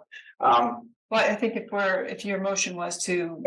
Speed being of the essence, it probably makes sense just to move forward. Yeah, Without, you without. giving Angus the ability to Yeah. negotiate, it means he can satisfy himself that the financials in good order, that's all. All right, any further discussion? All those in favor? Aye. Aye. Are you voting? I'll be opposed. That's fine. Yeah, you didn't ask who's opposed yet, so. Is anyone opposed? Yes. Okay, 2-1. Okay, great, thank you. All right, let's see. Request for authorization to apply for MassDOT Small Bridge Grant for Middle Street Bridge. So this is pretty much at this point, we're pretty good. Supported them. MassWorks grant that we took in a few weeks ago, but this grant could be ended this week, and we've been working away at it. We put out a call for letters, getting a lot of support letters, and BSP has been able to provide us more help with this grant that they did with the MassWorks, which we really did pretty much in-house. So I think we're going to be in good shape to submit, but we would look for a vote by the board to authorize the submittal of the grant application. And the maximum award is the $500,000 for this project. All right, somebody make a motion to authorize. Make motion to authorize submittal of the MassWorks grant. I'll second. By the town manager. All right, further discussion? All those in favor? Aye. Thank you. Great. All right, next item, review of draft LAND grant application for proposed acquisition of Sawmill Brook property. This is quite an extensive application. It is, and normally, as you know, the board under town policy has to authorize the seeker grant. It's not, that doesn't mean the whole grant is put before the board, but in this case where it was given to us well ahead of time, at the staff level, both Nicole and I have had a couple of opportunities to take a look at this. But since it's not due, I think it's due July 10th. And so we have a couple of weeks, so since we had a good draft, I do want to really commend Michelle. She's done a tremendous amount of work on this. Specifically, there's I think a 4 or 5 page write up on stewardship activities.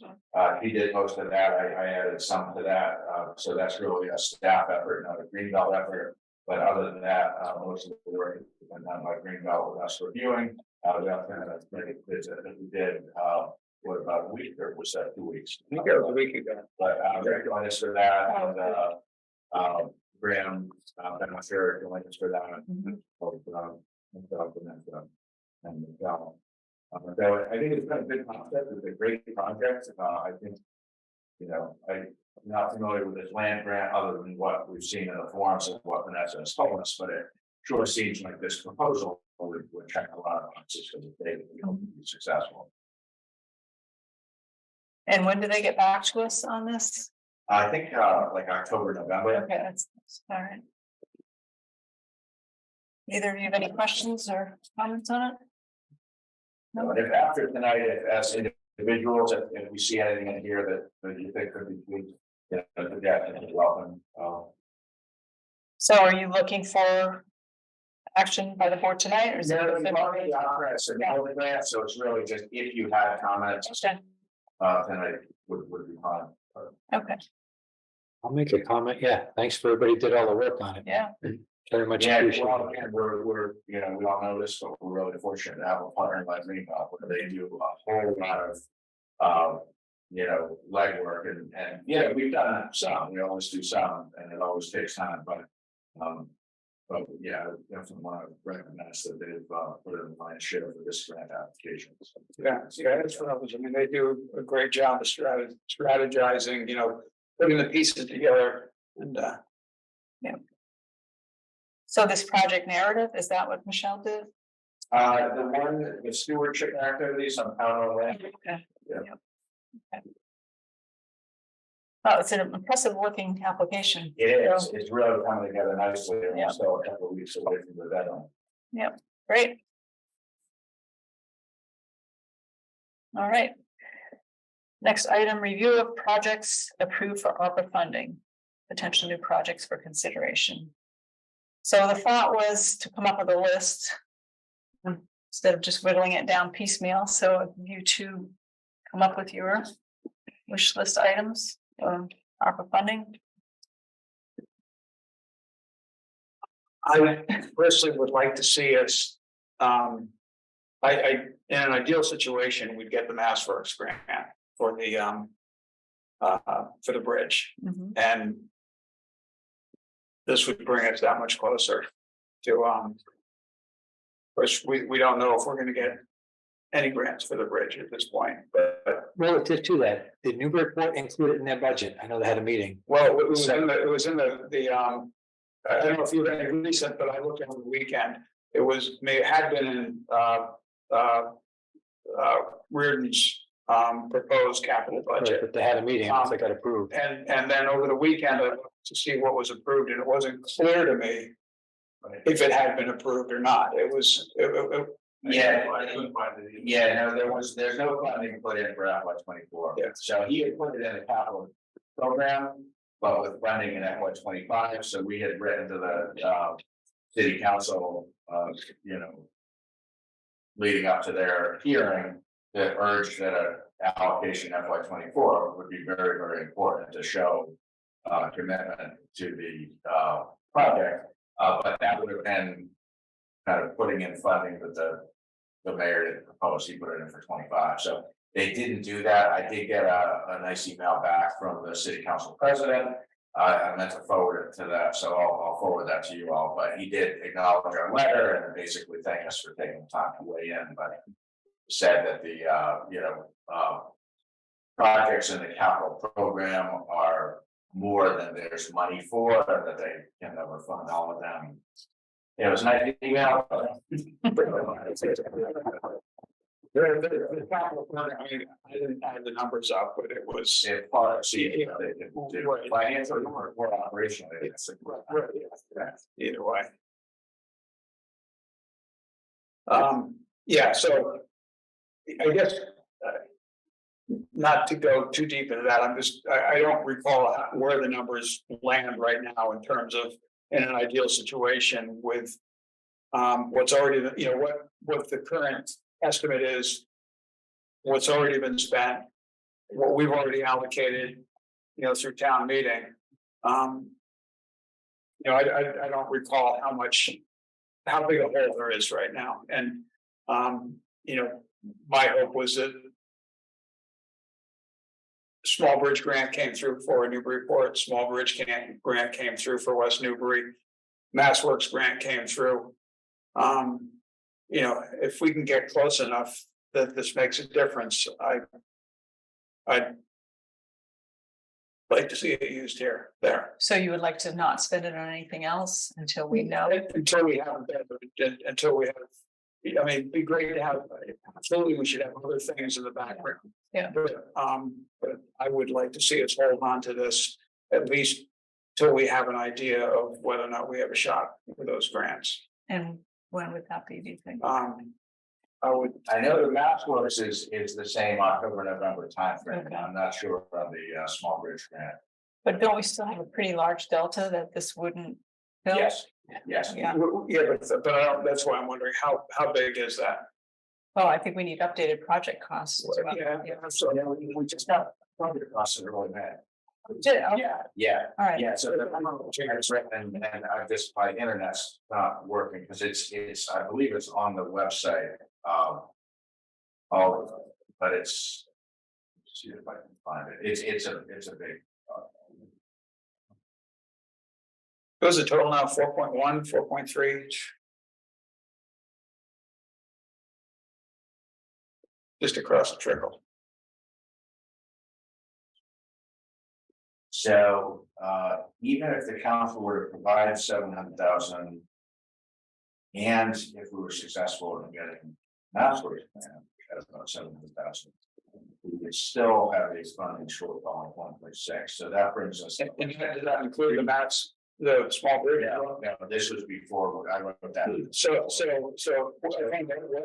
there's about a $3 million shortfall. Yeah. So if we each got a small bridge grant, we're still talking about it roughly $2 million. okay, and then if we got a mass works grant, If we got another $1 million in mass works grant, then you're down to $1 million. and then if we had 650 or whatever is remaining here, or whatever you call what's remaining right now, 659. 650, okay. Thanks. Well, we're not gonna get an extension and a new mass works grant, Right, so. right. Yeah, I wasn't saying we were gonna be there. 659 here, right? Yeah, I mean, it's kind of, it's not getting to the time me though. I knew we were gonna be getting fairly close and, that was, Okay, so what would be our like decision point? I mean, if other opportunities to use this money come up, you know, like, well, how long would we hold out for? well, What do you let's see suggest? what, I mean, yeah, I guess I'm interested in other people's ideas too. Mhm. Well, I threw mine out before and I'm still interested in it. And A that's master either, plan? you can't say that's a comprehensive plan. You get Sorry. in trouble. There's ones, comprehensive plan. Right, The number that I heard, I was talking to the planning board last year, and I think Angus has sort of reaffirmed it. It's about $150,000. And my first concern is I don't know if the town has the time to properly address it right now. So to sit there and say, do it, let's go. You know, I just in a time frame, whether it's a year down the road or whatever. The ability to say you can take 150 and allocate it to that, I think is a nice thing, because I think 150,000 on a comprehensive plan could be a tough sell at town meeting. But yet I think it's something that's long overdue. And I look at it more as an investment than an expenditure, because it gives you a roadmap where you're going down the next 15 years in town. So I don't disagree with Rick. I'd like to use significant money if it could close the gap and get the bridge done. But that's going to be a big push too. So, you know. And I think if we said, let's do the 150 and start a comprehensive plan, Angus would probably have a heart attack over there right now. Well, just, I think it would undercut the many initiatives we've already committed to do. Because Well- that's the problem. It's like if this board said, okay, here's the 7 projects we're doing right now, we're just gonna put a hold on those. And then do a comp, that's fine. I have no problem with that. But I would look for the board to be honest about. Well, that's what I'm saying all the time. Yeah, you know, what we're doing with. I was looking at the list of projects earlier this evening, and I think we've had an started and implemented and pushing off, you know, particularly with rain leaving and things like that. It's created a very, probably a fortunate problem, but a problem you still don't want to have to deal with. Yeah, so no, it takes a lot of, especially with the public involvement, you know. So I don't know how long the opera money sits around. It's gotta be fully allocated by the, I said authorized by the end of calendar year 2024. It's fully expended prior It'll to expend it to 26. So calendar year 2027. So I don't know if there's the ability to accomplish a comprehensive plan in that timeframe based on opera money criteria. But if it were a possibility, I think it would be a good idea. so Chris, when you said you don't think there's enough time to do that before end of 2026, so. That's 3. Yeah, but it's you were on the committee last time. Right, but how long did it take us a year? How long did it take? It took us long, we had a contract to terminate in the middle. It's right. Yeah. I think if it was clean, start to finish, you gotta put out the proposal, everything else, what you want, interview. Yeah. 2 years, but we had a pretty big bump in the road on that one, so it took a little longer. It was painful, right? It worked out well in the end, but It could be close, I mean, if, I don't assume that anybody's gonna jump on it right away,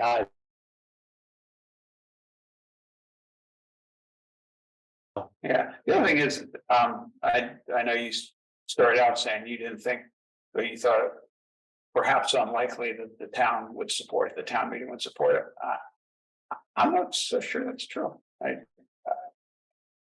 Well, again, let me put it this way, if I'm wanting to play my odds to get 3 people to say we can fund it, it's a lot easier than getting 150 people to agree to, if that's your highest priority, which to me, it's a pretty high priority. Yeah. That's what I think the town should be doing. I think it should have been done a while ago. 10 years that, Well, yeah, but you know, it's pretty well petered out after 10 years, I felt at the time, the useful lifespan. And there's so many interest groups with so many competing things and so many things changing, all of a sudden we got climate change and resilience, these are things that were never on the right. the radar in the big picture of the town in the past, so those are all new components that would come into play in it too. To just be able to get a clear look at the future of the town, or clearer look in direction where you want to go, I think would be important. So. Yeah, that's the challenge. Any projects that we talk about funding, they take, staff time and resources to manage. So it's kind of a challenging situation.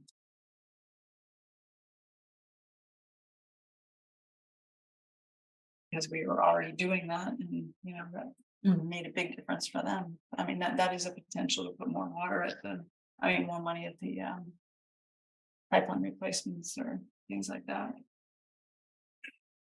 Well, okay, so that's interesting. So when you say more money on the pipeline replacements, would that be on the project, Church and Prospect, or because I don't think they're going to have the capability to do another project before the end of 2026.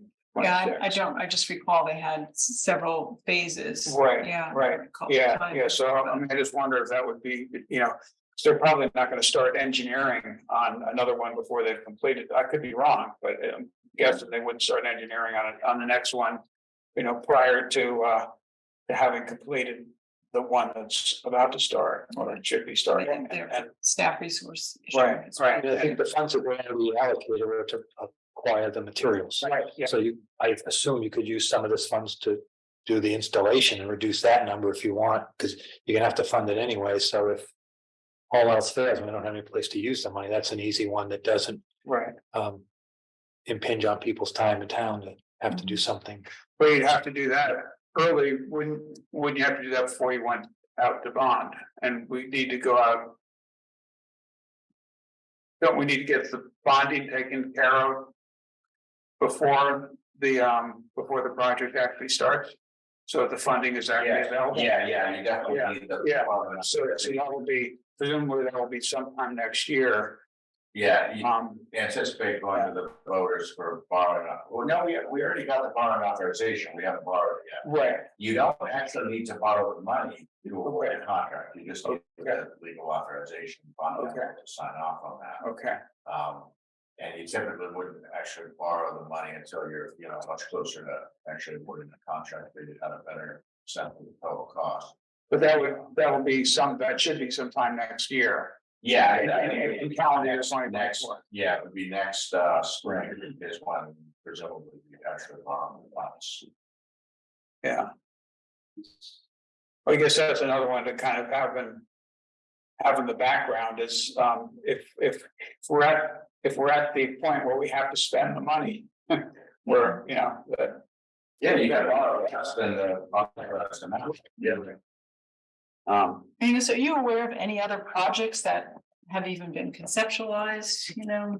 But LED streetlights. Yeah, well, I mean, I was also thinking about Whetstone Greenway, that's not a lot of money, but that's something that's pretty far along in terms Yeah, of staff yeah, effort. yeah, But that's true. we don't have any funding for it. so, Yeah, that's a good suggestion. Yeah, What is that one? That's a discrete project. that's, Right. Um, the Whetstone Greenway, the trail to connect. Oh. So on the LED streetlights, I really think we should pursue a Green Communities grant, assuming I copied you on the email I sent you Yes, earlier. yeah, So, that's- so I think we should wait until we know whether or not it's reasonable to think that a Green Communities grant can be used, but you know, that could end up being half of the amount. And so I wouldn't want to, I don't think we want, but we can't move forward with that project. If we think we might win a grant, we can't move forward with a project until we know we have the grant. Yeah, The grant application, I think is for the fall round, I think is October 25th. And the announcement wouldn't be until probably late next February. So, you know, you're looking at 9 months or so, 8 months, 9 months. so on the solar feasibility study that we're working on, I mean, Yeah. is there an opportunity maybe to use money to actually install solar? Or is that? Actually, you know, that's me, so. The whole climate behind solar installation has changed since, you know, 8 years ago when the system was built over by Page. And back then PPAs were a great thing. Yeah. And they worked really well and we're benefiting from that. But everything's changed in terms of structures and you know, the financial structure for building now, and PPAs are not a great deal at this point, my understanding from, you know, from more than one source. You know, your best bet at this point is if you're in a position to build something and own it. But the problem there, from the town standpoint, is although in theory, there should be virtually no maintenance ever required. I'm sure there are businesses in the maintenance, you know, contract business at this point. You know, there's probably an industry there of solar maintenance of other people's systems. You know, currently Amoresco owns the system and they maintain it. We don't, all we do is look at the credits as they come in from the, you know, which is a great position. So that would be one potential way to fund installation of solar. And if we did that, then we would be able to benefit directly from in the IRA, you know, the Inflation Reduction Act. There's a provision for direct payment of what for most entities would be a 30% tax credit. But there's a provision in the IRA that for non-taxable entities like municipal governments or nonprofits, they can actually get I believe it's a 30% direct payment from the federal government, 30% of the cost of the project. You know, of all eligible costs, which is pretty much, you know, almost all costs are fall into the category. So yeah, that's an interesting idea. The question is, will we be ready for that? So when is the feasibility study scheduled to? Well, that's another question that we have to talk about because so the contract was issued about 8 weeks ago. And at the Energy Sustainability Committee meeting last week, we were talking about when's it due, and what we found is that the two issues. Number one, we were actually supposed to have heard back in 4 weeks. Now I've talked with the vendor since, and they're about to send it. They will shortly be sending us their what they call, you know, they think it's the final, but we need, you know, we'll need to review it. It's 8 weeks, not 4 weeks. Okay, that's, you know, we haven't been making any noise about it, so I'm not going to get too upset about that. But what's the issue is that the sunset date is this Friday. if it's already under contract, that's, Yeah. okay, I just hear about it. Yes, it's something really intended, Yeah, thanks for kind of, Languishing. yeah. okay, good, so that's good, because Is it Simon? Right. it's. It's, Yeah. Sign contract. Okay, to be completed. And, when I saw that, it's that. You know, it's not under there, you know. It was on my list of things to talk about. If it was necessarily been with this meeting, I wanted to talk with Angus, you know, and just try to find out what the real skinny was, which we now know. So we're okay. But I was a little concerned. So what's the schedule to complete the feasibility study? It's expected by the end of this week, we'll have what they think is a complete version for us to review. And if we look at it and you know, review it and say that's good, then Okay, that's it. all right, so potentially solar panels could be used. Right. Yeah. By then, okay. So part of the problem with this ARPA money is you've got a deadline that we probably can't accommodate significant resources of personnel to work with at the time. So what about capital improvement? What, do they have any major expenses?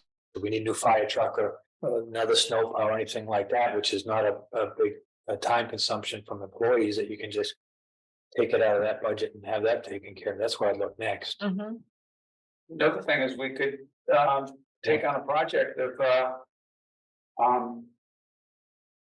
so you know, we will hear more and more discussion of net zero carbon buildings and converting buildings. And you know, this is something that I would have brought up in the next few weeks. Do we want to see? Oh, I think that there will be state monies available for looking at individual buildings and you know, determining what it would take to make a building net zero. Mhm. And in my mind, this would probably be the first building. This building we're sitting in right now would be the first building that the town should look at. Mhm. That would be another potential use. But presumably we have to hire a consultant to figure out what to do. And again, all of a sudden you start into using the town's personal resources, you know, the people. So that's what I think. Right. I'm just gonna get out of that. Yeah. We're that right now. Yeah, I'm sorry, did you take using ARPA for the installation of the material we bought off the table, or is that? No, it's on the table. It's on the table, yeah. I mean, we're not gonna give up the ARPA funds, you know, that. It's just. It's pretty approved, yeah, it's for now. No. You can. Just follow it in place, isn't that the easiest thing to done? It's gonna have to be done anyways, you're not adding a new toy, that's all. Right. That's all. Right. Do you recall anything from the capital improvement plan that is an actual tangible item that would not?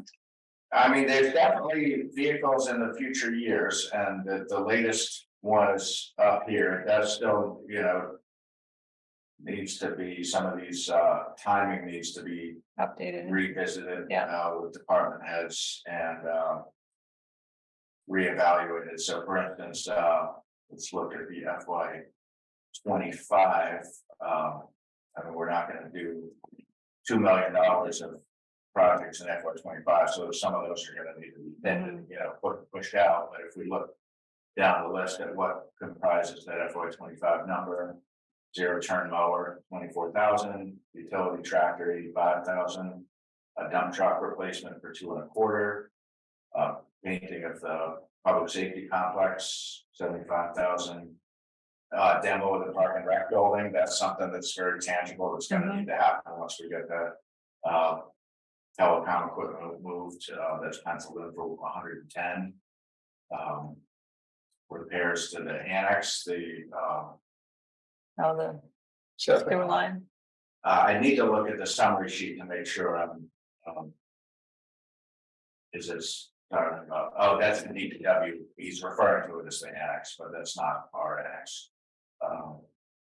Okay, so Town hall paving and drainage, I thought that was already done. Check on that. Either way, there's plenty of projects. You, is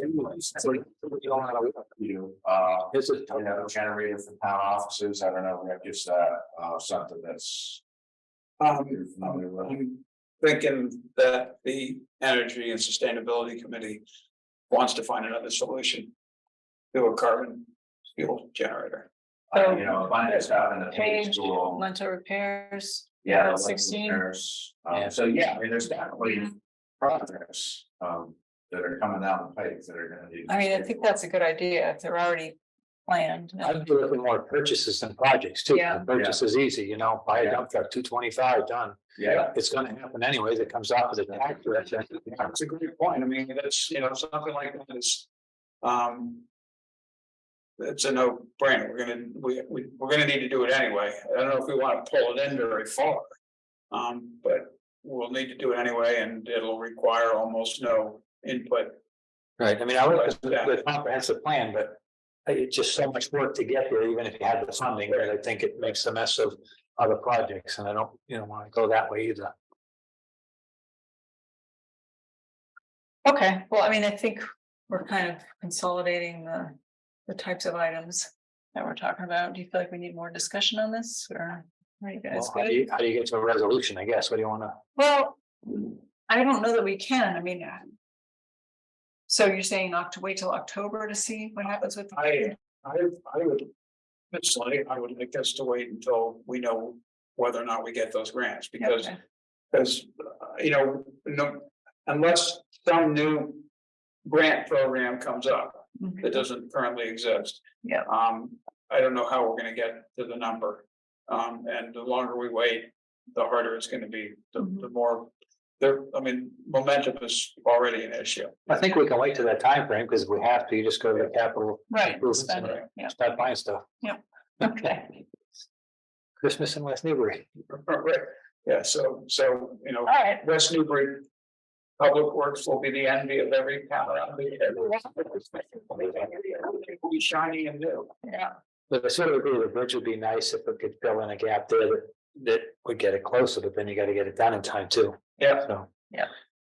Got a little time to look at it.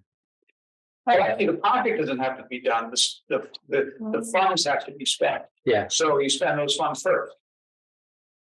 well, yeah, I don't want to, it was me, no, but we want, that's something we would, consolidate, so make sure that you wouldn't get, we wouldn't get into an issue with the, project itself. Was not complete. Yeah. Even if the portion funded by ARPA. Yeah. Was complete. I think you're right, I Yeah. would definitely check with our ARPA person to make sure, because Okay. there's a lot of fine print, treasury guidance. I wonder if you can break a contract up into two parts. That Yeah. good news. So you front load, you figure out what's gonna be done first. Yeah. all right. Item I, approval and signing of the borrowing paperwork for the $1.02 million bond anticipation note. All right, so you have in front of you a form of vote, and just so you have when you're, so the choice of Board of Selectmen was intentional. It was not an oversight. That's just because anytime we're with a legal document like this, the advice is to continue to use that terminology unless and until the name of the board is more formally changed through the state legislation. So, but the formal vote begins on page 122. These are bond anticipation notes that are supporting both the Break Hill water tank as well as the water chemical treatment building. This was borrowing that took place to supplement the initial borrowing of 2.7 million for the water tank when the bids came in above budget for both of those projects. And the reason that we continue to do 1-year bond anticipation notes instead of long-term borrowing is on the advice of our financial advisor Hilltop. Really, there's two reasons. One is that a larger borrowing, 1.1 million is a very small borrowing, and a larger borrowing, they're going to get better interest rates. But also the more borrowings you have, the more costs you're incurring for things like bond counsel and issuance costs, but also the time that the finance department and my office spend on the official statements and the disclosures associated with each of these borrowings.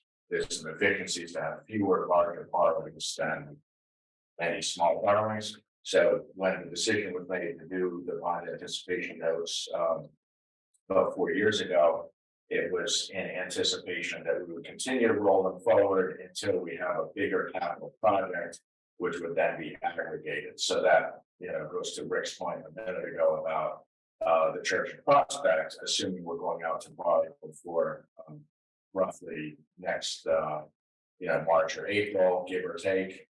The idea would be at that point to add the amount of borrowing for church and prospect to this remaining ban amount for a single larger long-term borrow. So this would be relevant for long-term debt, at that time. So, but for now, we're in this annual cycle of issuing the bans with the maturity date,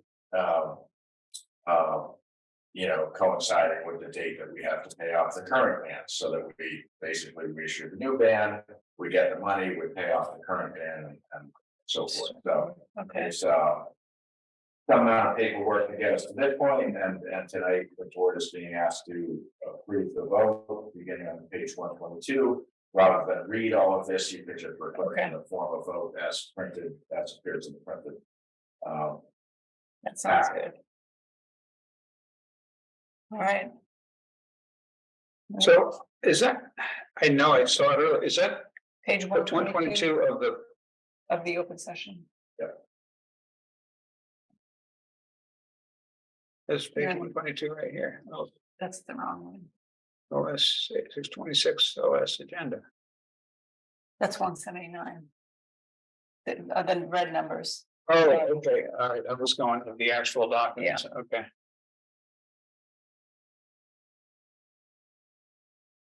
Make a motion if you want. That'd be good. Sure, that'd be great, thanks, Chris. Make a motion that the board approve the wording for the bans on full and complete on page 122 and 123 of our meeting packet agenda for June 26, 2023. Second. Any further discussion? We need a second. I seconded it. Oh, but they said okay. No. That's that? No further discussion. Okay, all right, all in favor? Aye. Aye. Great. Still finding it? Yeah, why? Page 65, if you're going by the. The actual bid results are on page I 126. don't understand why there are two sets of numbers on it this time. Two sets of page numbers. What am I missing there?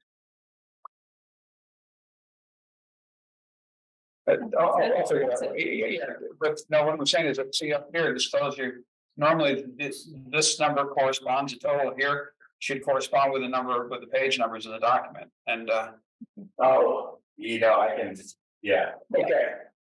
That normally isn't the case, they normally correspond. Yeah. But not tonight, they But not tonight. I didn't mean to do that. It was like, I was reading it, no wonder it seems so long. The low bid for interest rate was Fidelity Capital Market. That's on page 126. All right. You got that? Yes, and I will have some documents for you to sign out. So that has to be signed by the clerk, right? Yes, I already saw yeah, I that. noticed that. Yeah. Yeah. This is your one and only duty for the entire year. Oh, he's got an orange pen. That's nice. All right, item J, request for appointment of Ian James as associate planning board member. He went to the planning board meeting, the last one, and did you get anything in writing that they voted to? I wrote this in, she said that it was great, they would let it happen. I didn't write down the motion in a second, so can I, who with the left? Chris made the I made motion, the motion. seconded. Great, all right, thank you, sir. I'll make another motion just to get this going. Yep. Make a motion that we appoint Ian James as the associate member of the planning board. Second, My only disappointment is he didn't want to do the FinCom. same. All right, all in favor? Aye. And this is a one-year term, right, as associate? And the associate. Yeah. I just observed that he was at last week's energy sustainability committee meeting. Yeah, he seems like he's going to be an interested. He's gonna be a good addition. He is a good addition. So now there are openings that hadn't been filled on other committees. Are we all done with that or? No, Next item on the agenda.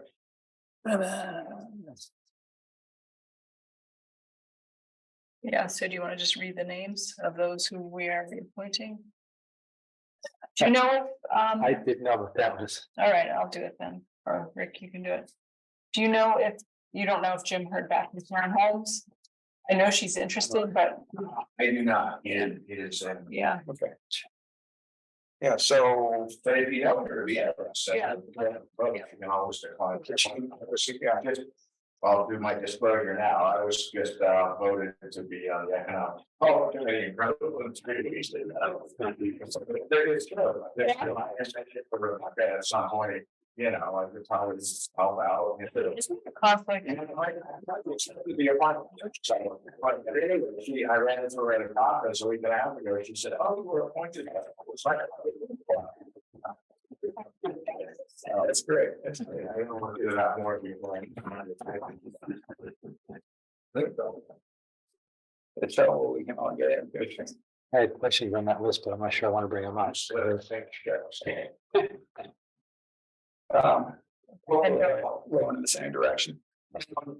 Yeah, so anyway, I move that we appoint the following to the Affordable Housing Trust Committee, Karen Holmes, to the Climate Change Resiliency Committee, Nancy Powell, to the Conservation Commission, Margaret, also known as Molly Hawkins, to the Finance Committee, Walter Burmeister. Okay. Is that, Do we know that he's interested? I think that I thought he had not responded. So I believe he did respond. Yeah, Jim. The people that responded, Um, that we should convention last time. yeah, so this was just from last time, we're not sure because Jim is out today. So, do I want to hold off on that one since we're not? Yeah, sure? yeah, let's hold off on that. Okay, Okay, well, we just appointed the associate to the planning board, to the zoning board of appeals, Patrick Higgins, and to the zoning board of appeals, Kim Monahan or Giolia. with the And the term dates, I should have said each time, I just refer to the, yeah, so for the Affordable Housing Trust, it was till June 30th, 2025. The Climate Change Resiliency Committee, it was a position to June 30th, 2024.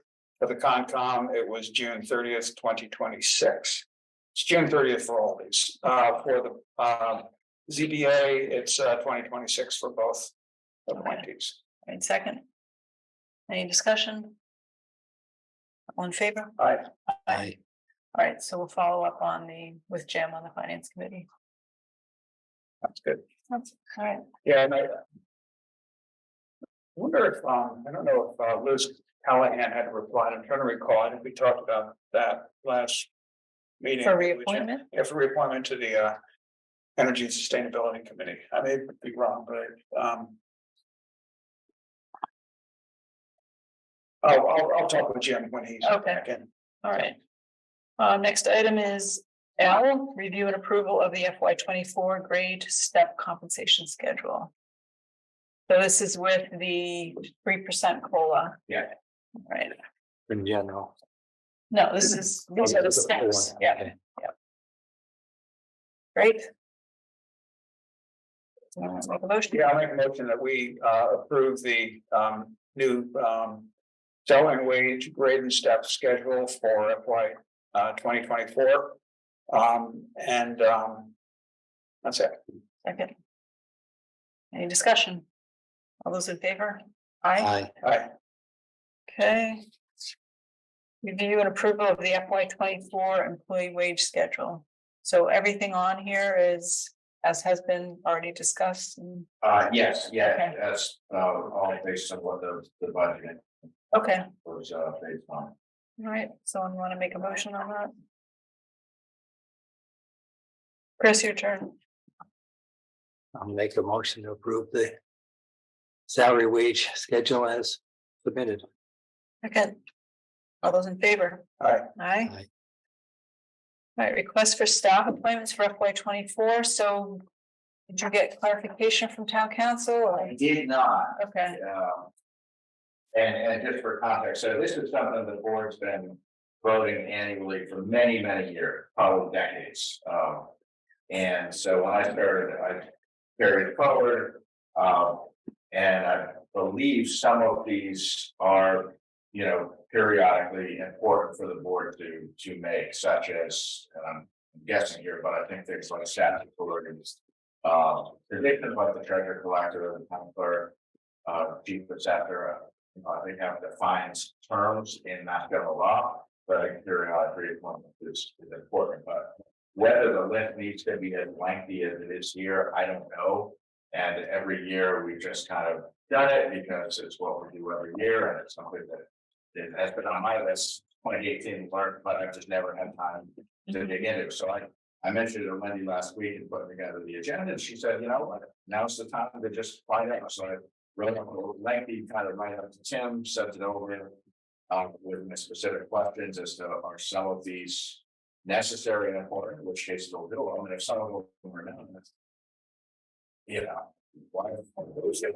And he did get it right after me and say he'd review and take a look, but it was just, I think, Wednesday I sent it to him, and I didn't get a written response. So and I'm sure he will get that. So maybe, but that was kind of a quick turnaround. So maybe that's for reference for next year. yeah, so part of that is just I you know, if there's a request to pay, there's implicit in that the ability to not appoint, which would obviously create a very stressful situation for anyone whose name is on the list. And you know, I made the point to Wendy, it's not like the employees who are listed for reappointment, like given notice that, hey, you're up for reappointment. It's, you know, I just hate at some point if the board said, sort of pick and choose, that could be a real problem.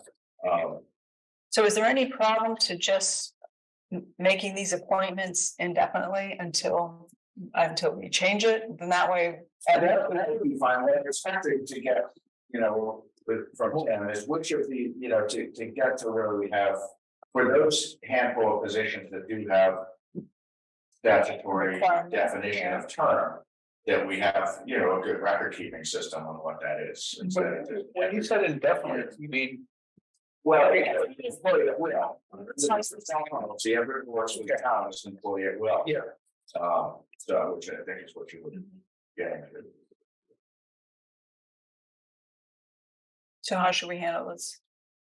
I was hoping to not just keep doing the same thing because we've already done it. I mean, do we have to do it this meeting? We do kind of, right? As opposed to July 10th? We probably ought to, because this is the end of, as of the end of this fiscal year, based on the previous appointments, they would no longer. Right, but what's the real impact of that? No, we're really appointing to what? That's what I don't understand. I mean, we don't appoint. Well, in an extreme case, if somebody gets hurt. And I don't know, if something happens and somebody gets hurt, or. I think the public safety ones would be important to take up, because I hate for there to be any question as That's Rick and Wendy and myself, is we don't appoint ourselves to anything. I don't know why they run the municipal office. I don't know what. You know, so for me, you two have to vote. For Wendy, you and I. That's just. I just don't know what exactly we're doing. I mean. You mean for the EMC? Yeah, I started at police. I saw, you know. Yeah, so it was just a practice that's been handed down. And. Yeah. But I know for a fact that you don't appoint me for anything, and I don't appoint you on a vote with this. On the list, right? So I just don't know how, you know what I mean? Yeah. You're elected as a select person, not. No, this is the specific role, emergency management officer. It's not as a select board member. Yeah, I know for this one, Leanne contacts me every July and she says, you know, get me the list of all the EMA reappointees, because she's got to provide that. I don't know if it's to Seabrook or who, but she provides. So all of a sudden, because you're a select person, you become an emergency management. Right, that's right.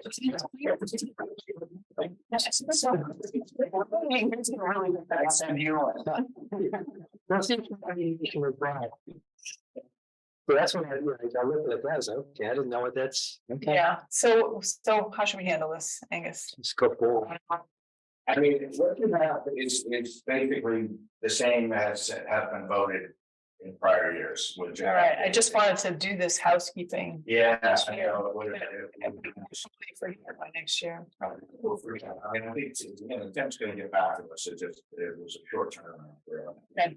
All right, are you guys all right with just continuing the madness? Yeah, why don't we just approve exactly as included in, vote to reappoint personnel exactly as listed in item N in the agenda, the open session agenda of June 26, 2023.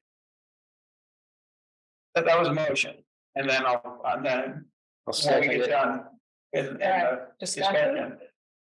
At the next meeting. Because we've already talked about this, we should have a superseding vote. That if Tim says, sure, you can point it forever, let's do it, and it's done, we don't have to think about it again. At least now everything is covered. Yeah, it's legal. Right. Yeah. How's that sound, Angus? Good, other than that, I'm seeing that the term expiration is their current. Said that would need to, everything that says 6/30/23 would need to go to 6/30/24. And the 2023 would need to go to 2024. Okay, so we didn't vote yet. Yes, you can amend. I'm gonna amend my motion, and everything that currently says 2023, all the expiration years that currently say 2023 should be 2024. And how about the animal control officer? Is that a contract? It is, and that 2024. Yeah, So that should stay 2024. Correct. She should stay 2024. Yep. And everything else is 2023. So, yeah. All right, So all dates then will be all expiration years will be 2024. very good. All right, any further discussion? All right, all in favor? All right. Aye. Aye. All right, so can we put that back on? Yeah, very good. All right,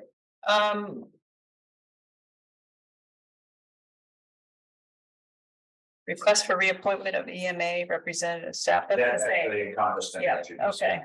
Item P, acknowledgement of receipt of ethics disclosure for summer rec program staff and water superintendent. So do you want to explain why this isn't? Yeah, so this is something, just as we, chip away at different, kind of just trying to get everything into order with how it should be. There's certain disclosure requirements, for instance, if there's a teacher who works for a school district and then who works for a summer program, there's got to be a disclosure filed with the select board. And basically, I had to sign to certify that there was no employee that as part of their regular functions could run a summer program, which I was very happy to attest to. So you're not voting to approve it, you're voting to acknowledge receipt that's been filed with the board. And then similar with the water superintendent was asked to file a disclosure for his dual role as a fire lieutenant. That's something that's been part of the state ethics laws for however long, but it's just with the new finance staff that over the last couple of years we're trying to check off the things that aren't necessarily getting done. So how do we determine dual roles? Because there are a number of other people listed that have 2 or 3 jobs within the town. Like, Ben Janelle, he's got multiples. so I think it has to, if you have supervisory. That's what I responsibility. wanted. Trying to find the list.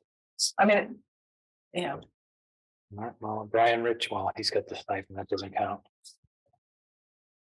Dwyer, he's got the fire chief and the police chief. Benjamin Janelle, fire chief, EMA. I'm just curious as to what the trigger is when somebody's. Is it this? We can put that on a future agenda for the ethics triggers on. And I don't have a problem with that. I didn't know I didn't.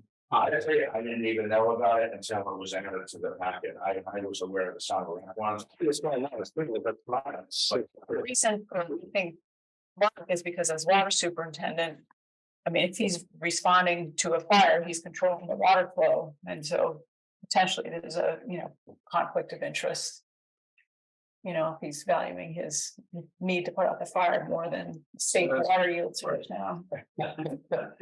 This is all perceived conflict or interest, it's not actual, No, I was just curious on the process. yeah. Okay. So potentially we could have more of these coming as your department continues to work. Yeah, through the it. collectors have initiated that one, Yep. and I know she studied these ethics. Yep, as well. right. So when I saw Mark's in tonight's packet, or I saw last week in the packet materials, Mhm, but I hadn't even been aware that had even been requested. mhm. Okay, Okay, so can we do these all as one motion? Yeah. Okay, yeah, so I move that we accept the ethics disclosures. Really just acknowledge. Just acknowledgement. Yeah, acknowledge. Okay. so we I'll second it. receive the ethics disclosures great, enclosed in the document. and you still second? Yep. All right, Yes. all right, all in favor? Aye. Great, okay, Q, request for authorization to waive personnel policy. To pay employment, an employee for more than 3 days of required jury duty. Right, it came to my attention after the fact that one of our employees, who'd been called on jury duty. And who, had to work a trial and was gone for 5 days, had actually put down for 2 days of vacation time of the 5. And, that's because of language in our personnel policy, which actually echoes language in state law in terms of what you're entitled to. With the minimum. The minimum, yeah, what you're entitled to, so, that didn't seem right to me, and I talked to, town accountant, she and I both felt that was kind of. A penalty for someone for doing what they're kind of required to do, so, as I said in the memo, Jenny and I would intend to bring this forward, a formal proposal to revise the policy at a future meeting. But, for this, more expedient approach for this specific instance, I would. Take the board's authority to waive this section of personnel policy to allow compensation for a total of 5 days if required to complete jury duty. That's the exact motion I was gonna make. And that's just for this, And the one that was in Just because, Wendy, in order to amend the personnel policy, you've got give notice. advertise it Yeah. for 10 days to all staff ahead of time, so it just, in terms of just kind of getting it done. Mhm. I wanted to bring it forward, to be prompt, and then we would do it like more of a formal notice to make it more of a. Idealist, and I would say, if it wouldn't be your intent to change the policy, I wouldn't waive the policy. Mhm. Because the intent is not to single out this employee, the Right. intent is actually to. But it depends on what the policy will become, because I have issues that suppose somebody got on a grand jury for months. Yeah, So at that point, I think with the 5 days. Yeah. It was kind of a discreet, and not a, that's a good observation. I mean, this is not in tonight's discussion, but what does happen currently with the grand jury, if somebody's on, is that on that individual? Well, they get paid a very modest. Yeah. I think depending on the nature of their work, like if they're an hourly employee, that could be a real financial pay. Right. I think a lot of corporations pay people, but individuals, like when I had a small business, you pretty well on the hook for yourself. So I don't know about municipal, I have no answer on that. Yeah. So Yeah, well, I'm sure we'll. I made the motion, you're seconding it. Yeah, I seconded it. All right, all in favor? Aye. Thank you very much. Great, all right, meeting minutes. Let's start with April 24th, 2023. I move we accept. Unless anybody has any. I was not available at that meeting, so. Yeah, All right. Second, all I move we approve, yeah. right, all in favor? Aye. Aye. Chris, you're abstaining. Yes. All right, the next set in the packet is June 5th. And I did have a question on this. A couple. Item D, Angus, on page 163. It just says Parker motion that the board authorized. There's no second or vote. So I don't know if that's a mistake. What I had. Yeah. And then on item F, the Ash Street discussion. The first sentence, about social media, that we need an enhanced monitoring policy. That's not quite, we just said we need to discuss. What our policy is or something like that. Yeah. Did you have anything before I keep going? Well, that one, there was really no resolution. The resolution was, I thought you did a great wrap up and said, we'll get back to you and talk to Merrimack Valley Planning, so Mhm, not significant. okay. And before you keep going back on B, Mhm. said there was no second. Yeah, I noticed that. I'm not, I don't know how we voted it without a second, but well, that's entirely possible. not with you at the helm, I'm sure. So did you get that, Angus? Item B just says there was no second. Yeah, I'm sure, I always write down, I'm sure either Jim or I would have. Just didn't catch it in the Yeah. audio. Okay. It's fine, I didn't pick up on it either.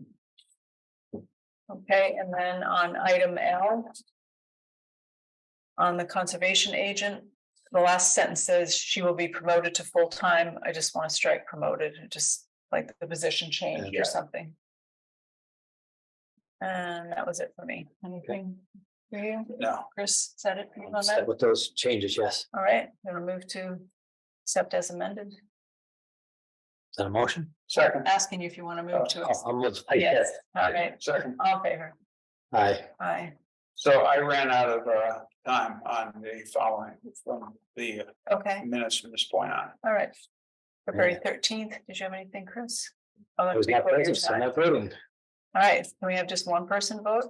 I can vote, it doesn't matter. All right, It's just procedural, so you make the motion. Yeah, I mean, if you want to.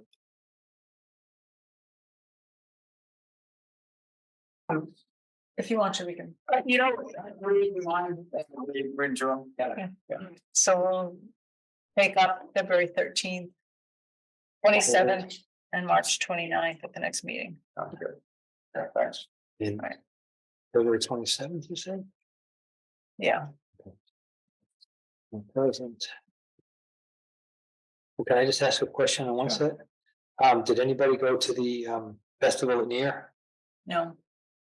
I didn't. Did you? I was not down, I didn't see everything go well there, I guess, do you know? No.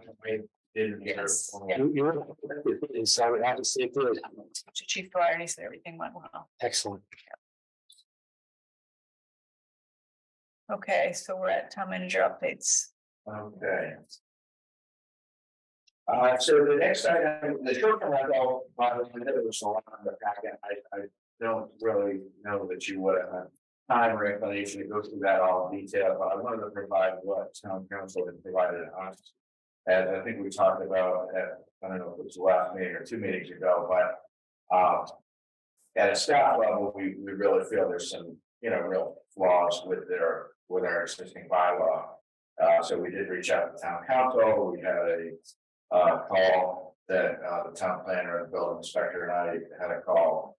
And there was this new state law approved, I think it's 2019 or 2020. That is actually under the section of Mass General Law with assessments. It's not under the land use section of the Mass General Law. But since that time, there have been some, and the way Robin Stein, our land use council, described it is that there's really 2 aspects of these short-term rentals. There's the land use aspect as to whether they're going to allow it or not, and then there's the administrative aspect, which is more the licensing process that would be under the select board's oversight. So, and as far as the building commissioner is concerned, and the town council echoed that this is correct. A unit is a unit is a unit, whether its intended use is short-term rental or, an accessory dwelling unit or that it's still got to meet all of the.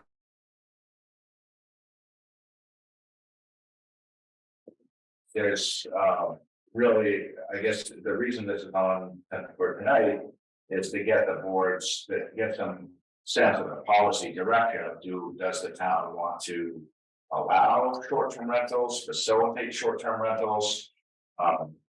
And do you want us to put in the effort to bring forward a new bylaw? And if so, how urgent is that? It does seem that there's some obvious interplay between this and the accessory dwelling unit, which has been, has a lot more kind of mileage to it locally and is a real policy objective.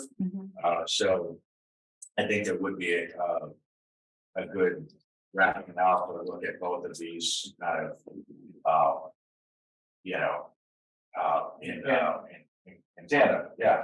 But don't, I'm afraid that the short-term rental bylaw is gonna distract from the ADU bylaw. I mean, and I think you had made the comment that you thought they could work well together. Well, so the input that, so as you know, the planning board had the listening session, you set up, I didn't go to. Go into that. Okay, so. And some concerns were raised about. I was there this. too. It was really good. Yeah, so I think Sue felt that she thought they could be complementary and that having a clearer framework for short-term rentals could actually give answers to some questions that I gather were asked at the planning board's forum on ADUs.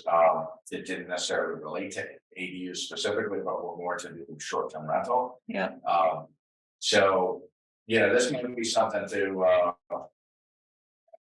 I mean, there's like I said a minute ago, there's the land use aspect and the licensing aspect. And the land use aspect is really a planning board, more of a planning board question. And then the licensing is really this board. So, you know, it might be that, you know, we might want to put this on a future agenda where bring it up earlier and maybe have the building inspector here. He's more versed on some of the issues. Reactions to whether we want to encourage short-term rentals. Well, we sort of have, I think it's a bylaw, right, for it already, it's very, very deficient. Right. Very deficient. So one So- option is just dissolving that, right? Yeah. So then you're gonna laugh at it.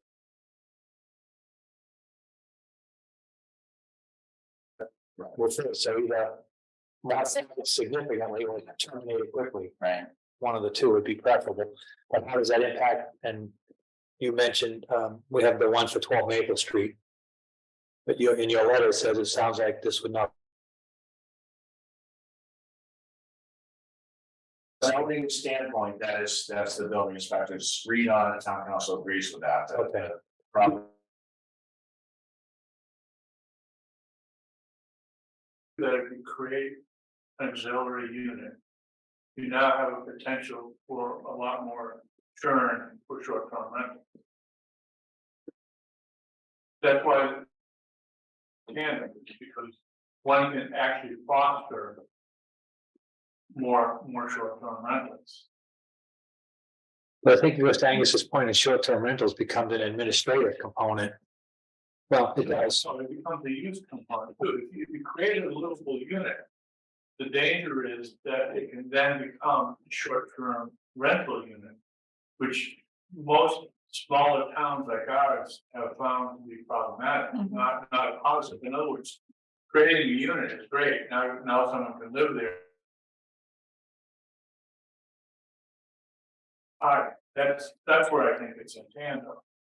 That is, the decision should be how much short-term rental you think you can make. And then how do you protect any unit that's an allowable unit from being used? I think that's why it goes along with. But it doesn't interfere in it, it just clarifies that you can have an accessory unit that's well intended, we want those. Oh, by the way, don't think it's gonna be an Airbnb that you rent out every weekend, that's what the issue is. So the restrictions could come in the ADU bylaw that it has to be an annual lease or something like that. Yeah. But that's. So, two things, one is. Figure out whether you wanna really be supportive of short-term rentals. This is really not the town that is. Once you create a unit, how you look at making sure that it's probably not used short-term unless you want to allow it. Yeah. Well, no, there's some places that do, it's gotta be a 90-day minimum rental. So there's an easy criteria. How would the administration on top of it? But, you know, the first thing is, why would you even? Okay, so anyway, so you can go to the end of the case and run into this all over the place where they've actually done some auxiliary units. Turns out that people had agreements to use them a certain way, they abandoned that, and then they're renting the hell out of them as much as they can. So my concern would be on our current bylaw then, if it's not effective, and it's not, we should get rid of that. I don't know if it's a public hearing or we just voted or how that works. I think it has to be voted town meeting. Yeah. I think that ought to be the first For a special. thing to start looking at. And then maybe work in conjunction with the planning board to get one that is, Well, I think we need to decide if we want to encourage, I think that's Angus's question. Do we as a board want to support this or not? Because if we do in any fashion, then dissolving this without having a replacement is not. Yeah, I don't think we want nothing. Okay. So you want to support short-term rental in some fashion? I sort of personally do, but I don't know what the. Yeah, just is to find, the Goldilocks spot. So, Yeah. I think they can be good, but the.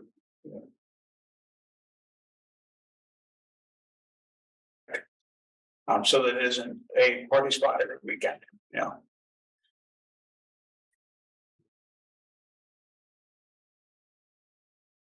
I just have a reaction that it's not really. not good for the town. Yeah. What, short term's not good? Yeah, I mean, I think an ADU is really important. I mean, it's longer term, but a short term is.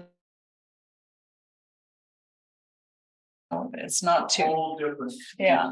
Okay, so in that case, let's move forward with terminating. well, that's my opinion, but it sounds like Rick might have a different opinion, so. So I know somebody who did short-term rental briefly and. They did it for a few months and it turned out just to be a lot of.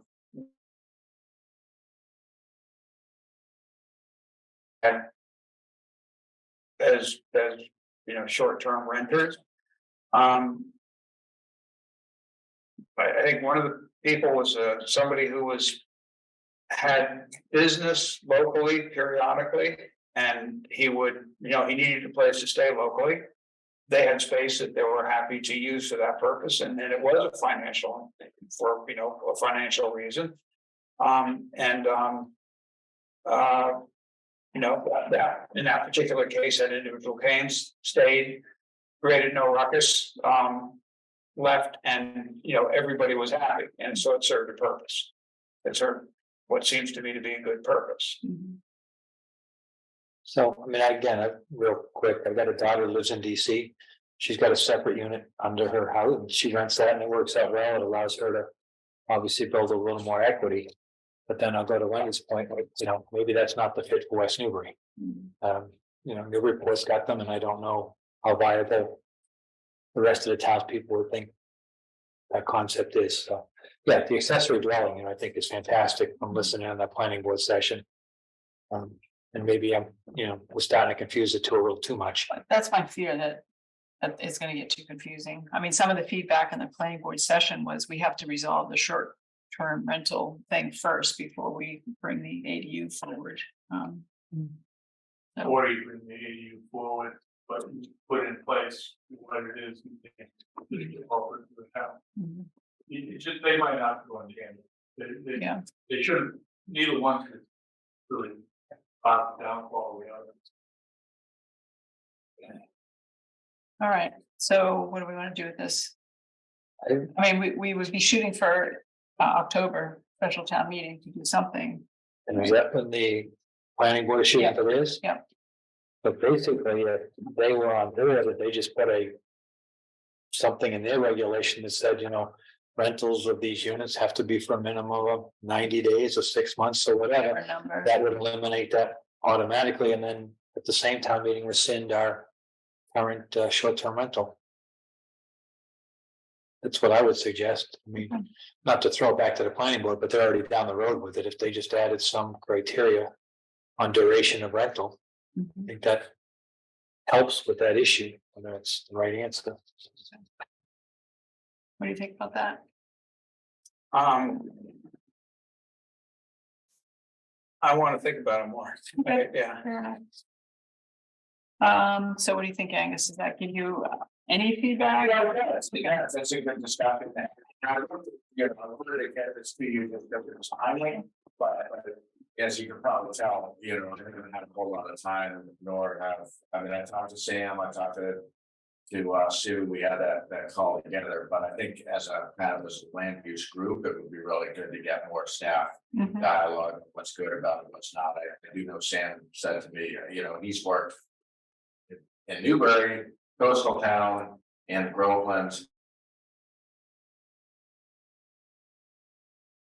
would facilitate or encourage this. He was kind of puzzled of, Yeah. like, why would the town want short-term rentals? Yeah. So I told him, this was adopted before I got here. I think it was to address a single. Well, that's what it definitely was. That is what prevented any activity. It's always a bad idea. So I think this is a good thing to circle back on. I'll pursue. See whether, if she wants to get the planning board thinking about it, and then maybe the July 10th, we can talk a little further. Okay, sounds good. Just before you go on to the next item, Yeah. within the minutes, which we didn't get to, I just want to make clarity on one item. It was from the May 22nd minutes. And that's what it said, as far as working with the intermunicipal agreement, that it said while motion to approve this plan and be the select board rep. That is actually Rick, Yeah, not me. So I just, we can correct it in the minutes later, but I just want to be clear that Rick is that rep and not me. yep. Oh. All right. Update from the planning board, housing opportunities session. That's you. I'm sorry you were there. That's good. There's not a second part. Yeah, it seemed like he was good. I mean, yeah, they really got good attendance. I thought the mail they did obviously paid off in terms of Yeah. getting people focused on it. Were you in the same subgroup as I was? Okay. Yeah. It seemed like someone said something like their neighborhood had been flyed. And so we said, if someone had thought someone was. But Insisted they did not receive them, so, I mean, I don't know what to say. okay, well, if we can go on to just. No, Davey. It was That's all right. It was last. Last Tuesday. Okay, so. And I had a energy and sustainability committee meeting Wednesday night. On my way out my driveway to come to the ESC meeting, I grabbed my mail. And there was a piece from the planning board, which I didn't open at that point. Yeah, And I got here. And at the end of the meeting, one of the other members of the committee said, "Hey, Rick, can you stick around for 2 minutes? I had some questions." And that's what we wanted to talk about. So I didn't receive it until the day out. If the meeting was on Tuesday. people received it on Monday. Yeah. Yeah. So I guess that's just a vague reason to mail, Yeah. So, but it, seemed like, the consultants did a nice job with a difficult policy. I think they all recognize it's a top-down policy, but I think. And it's a well-intended policy to address a very, clear challenge that Canada faces, and specifically housing production, and whether it's the right tool for West Newbury or not remains to be seen, but I think, it seems like we're going through the right process to getting people involved. So I know tomorrow night they're hoping for a lot of attendance at the in-person session tomorrow evening at the annex. So I know I'll be there for that. That'll be more design focused, looking at some specific parcels or sections of the town in terms of how those may function if there was higher density. But one point I thought they really handled well was the whole issue of the 15 unit per acre, which everybody hears, and well, that would never work. And either that is difficult, it's right in the statute, but I thought they did a nice job of explaining how zoning is one thing and it doesn't supersede Title V or Wetlands Protection Act or different things, and that in practice, even if the zoning stated at a certain level of density, in practice, that's really not what would happen. But it puts them in a tough spot, this town in a tough spot. The fact that it's so prescriptive in the state legislation, I think is really unfortunate, because I think it's going to cost, not just in West Newbury, but 100+ towns looking at this. That's going to be a difficult thing for people to be open to when the reality is that the actual constructed density would be, well less than 15. Yeah. It's disquieting that some people still think that means those are going to be built, and they're not getting that it's just the zoning, to allow it. But So in that respect, there's education, fair amount of education. But I think I'm correct in saying all three of you are former members of the planning board, right? I'm a former town planner, so like we run in these circles. No, it's fine. I wouldn't be surprised if 80% of the people in town don't understand. And they, One person in particular received the flyer and thought there were developments going up in there. I'm not terribly in favor of it. I think it's a very cumbersome requirement the state's throwing on us, and I'm not sure you don't say, you sent us an article and can't, which it was, that said we're not gonna comply. And I'm not sure that's not another alternative. But the select board already voted to comply. So, Study to decide how they're gonna write a regulation. right, That will then have to go to town meeting. right. I'm just saying, this also came up in the group I was in anyway. It has been decided. It's not an option to say we're not gonna comply now because we already did and submitted. we're complying in that we're going to. We are complying, Chris, to the extent of actually having approved the zoning. And if town meeting doesn't approve it, if something is presented at town meeting and town meeting doesn't approve it. Here or in any of the other towns, it's going to be really interesting to see how the state handles it. And How big a hammer? yeah, They really want to wield. exactly. Yeah. Right. If the hammer isn't no. Right. To that end, to Chris's observation, the one thing I didn't like about the flyer that was mailed out was that they really stressed required by the state. They didn't say that you could in fact not do it, there would just be some penalty for not doing it. So that language to me was a little bit misleading. It's not required, they're not gonna oppose it if you don't pass it. There's gonna be some penalties if you don't pass it. I think, wasn't the Attorney General talking about suing one of the towns that? It's not just so you don't get grants, it would be punitive action. Yeah, Yeah. so it could be worse than just not getting, your mass, Which for us is a huge deal. That would be a bad thing. What would be? Being not eligible for Mass Works grant. Password, so. All right, item U. Yeah, just a couple of updates, do you want to speak to these? No. Okay, so the Affordable Trust is working for creating a small grant program. There's a lot of enthusiasm for this, and I thought the last meeting was just a week ago. It's really very close to final draft. Basically, they voted to approve it contingent, I believe, on what town council reviewing it. Yeah. But basically, the idea is to make small grants available. I think it was up to $7,000. Yeah. For health and safety related. Yeah, for residents in homes that are assessed below a certain threshold, a certain proportion of townwide assessed value. And for home improvements, whether to do with improved accessibility or energy efficiency. I think it's a great initiative by the Housing Trust to take, the money in there and make it available for current residents, in relatively small dollars, but in very impactful ways. And I think over the course of the last couple of meetings, there have been some refinements to the initial draft that have really made it, better. I think it was great all along, but it's always in the details, and I think the details have, gotten better. So that's currently getting council review, and it does not need further vote by the trust because they approved the contingent on that. So once that's kind of formalized, that would be rolled out. You can expect to see that posted to the town website with a news announcement. And the idea would be to make homeowners who might be eligible for this aware of the opportunity. And then similar, there's work underway so the town meeting had approved the transfer of CPA funds into the Affordable Housing Trust. There's some differences on both allowed uses and eligibility to earn like a percentage of affordability for CPA funds.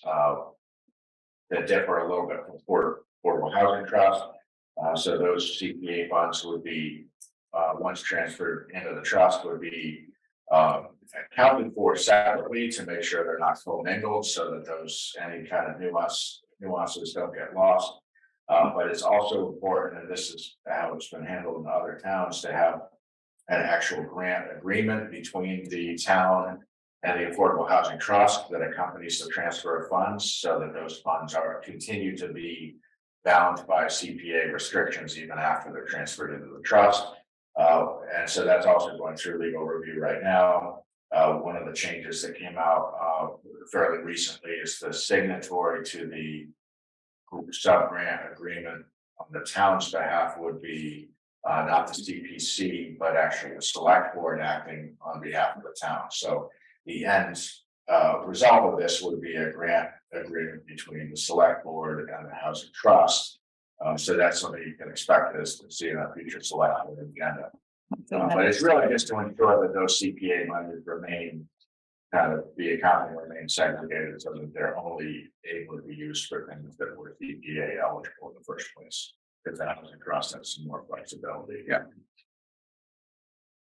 So those are some, pretty significant things ongoing with housing. Any questions on that? No, it's good, thanks. And then the procurement updates, I threw together a memo this afternoon that was really partly for the board, but like I said, my email was really partly just to help Pete Bradstreet and I continue to stay on the same page, as we're dealing with a lot of different procurements, a combination of town meetings, allocation of funding for a bunch of different things. So work with public works where things we need to get under contract, kind of ASAP in order to be able to get work done with and craft ceiling. Some of the environmental funding, like the animal dashboard, was very, very time sensitive to get that vendor under contract so they could get the injection made early enough in the season that they would have a chance working. As well as things like the invasive species management during the process, and then once the award is made, they're getting a contract in place. So every one of these, there's multiple steps, and so I just Caitlin's been awesome, really, really great. And she and I think have a good division of labor. We have a shared server, which we're generally, we're talking, typically several times a day, and we're constantly having to kind of recalibrate like what's the most urgent, because they're all urgent. So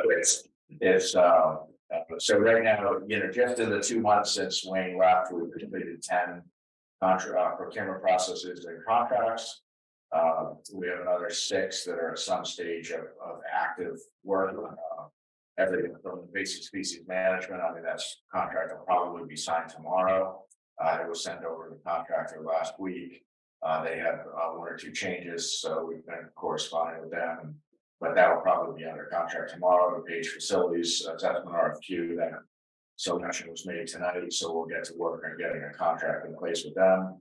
Ideally, we'll get that done at the end of the week, but we'll see. There's a lot of fiscal year end things that have to get done this week too.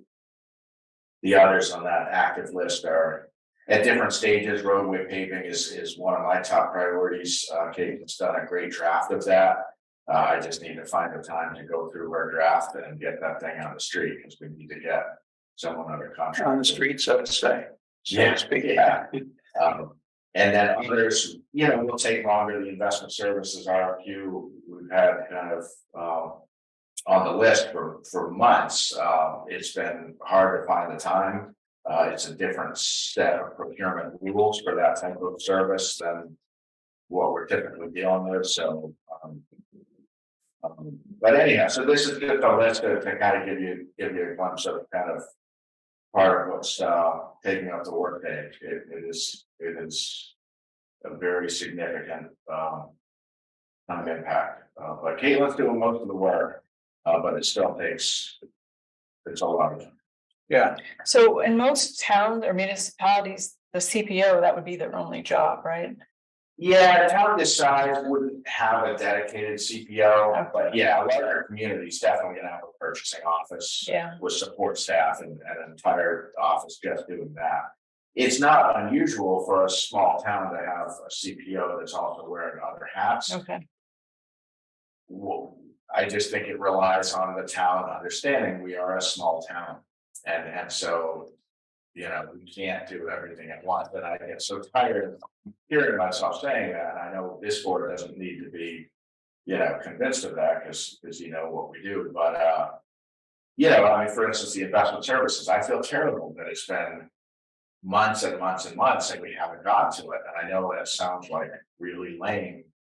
But I've lived those months, I've lived those days, those hours, like, there's not time to do, you know, we're constantly, you know, like I'll start Monday with a whole list of things, and by, you know, Monday night, I'm gonna work 12 hours and not hardly touch my list, because I dealt with everything that came in that day.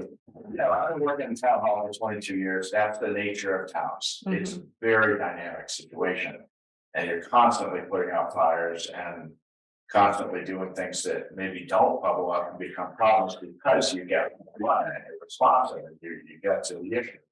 But the end result is you're constantly, you know, pushing things around in terms of priority, and there's things that slide on the timeline, and that's just part of being a small town. And so I just think it's you know, it's important for us all to keep in mind that when the funds are appropriated, that's like maybe step 3, but to actually get something over the finish line, there's many more steps, and this is the least fun part of it, but it's very important. I mean, you see with the thought and care that goes into some of these things, like the paid school facilities assessment, that scope took months to develop with a lot of input from a lot of different people, and all of that upfront work will pay off in terms of getting, you know, giving the consultant a very clear idea of what we're trying to get done, and a report that hopefully is going to be fully responsive to our needs. So, but it's very, for people who haven't actually kind of worked in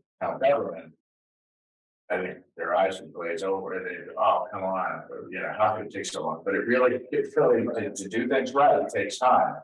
And So I think this is a good list to have this, you know, what's been completed, you know, what you're working on. I think that's really helpful. yeah, I think as we start a new fiscal year, you know, next week, and Caitlin now having 2/3 of the way through her certification, I think you know, we're gonna start the new fiscal year with a really good kind of a clean slate, and so she's already started putting this into more of like a spreadsheet, and we can have like a very methodical way of tracking, because even, I mean, there's, you know, my mind, you know, will get like, I just get confused, because like, wait, didn't we do that? And yeah, we did, we sent it out, but then they comes back, and just to keep track of all of this stuff. Yeah.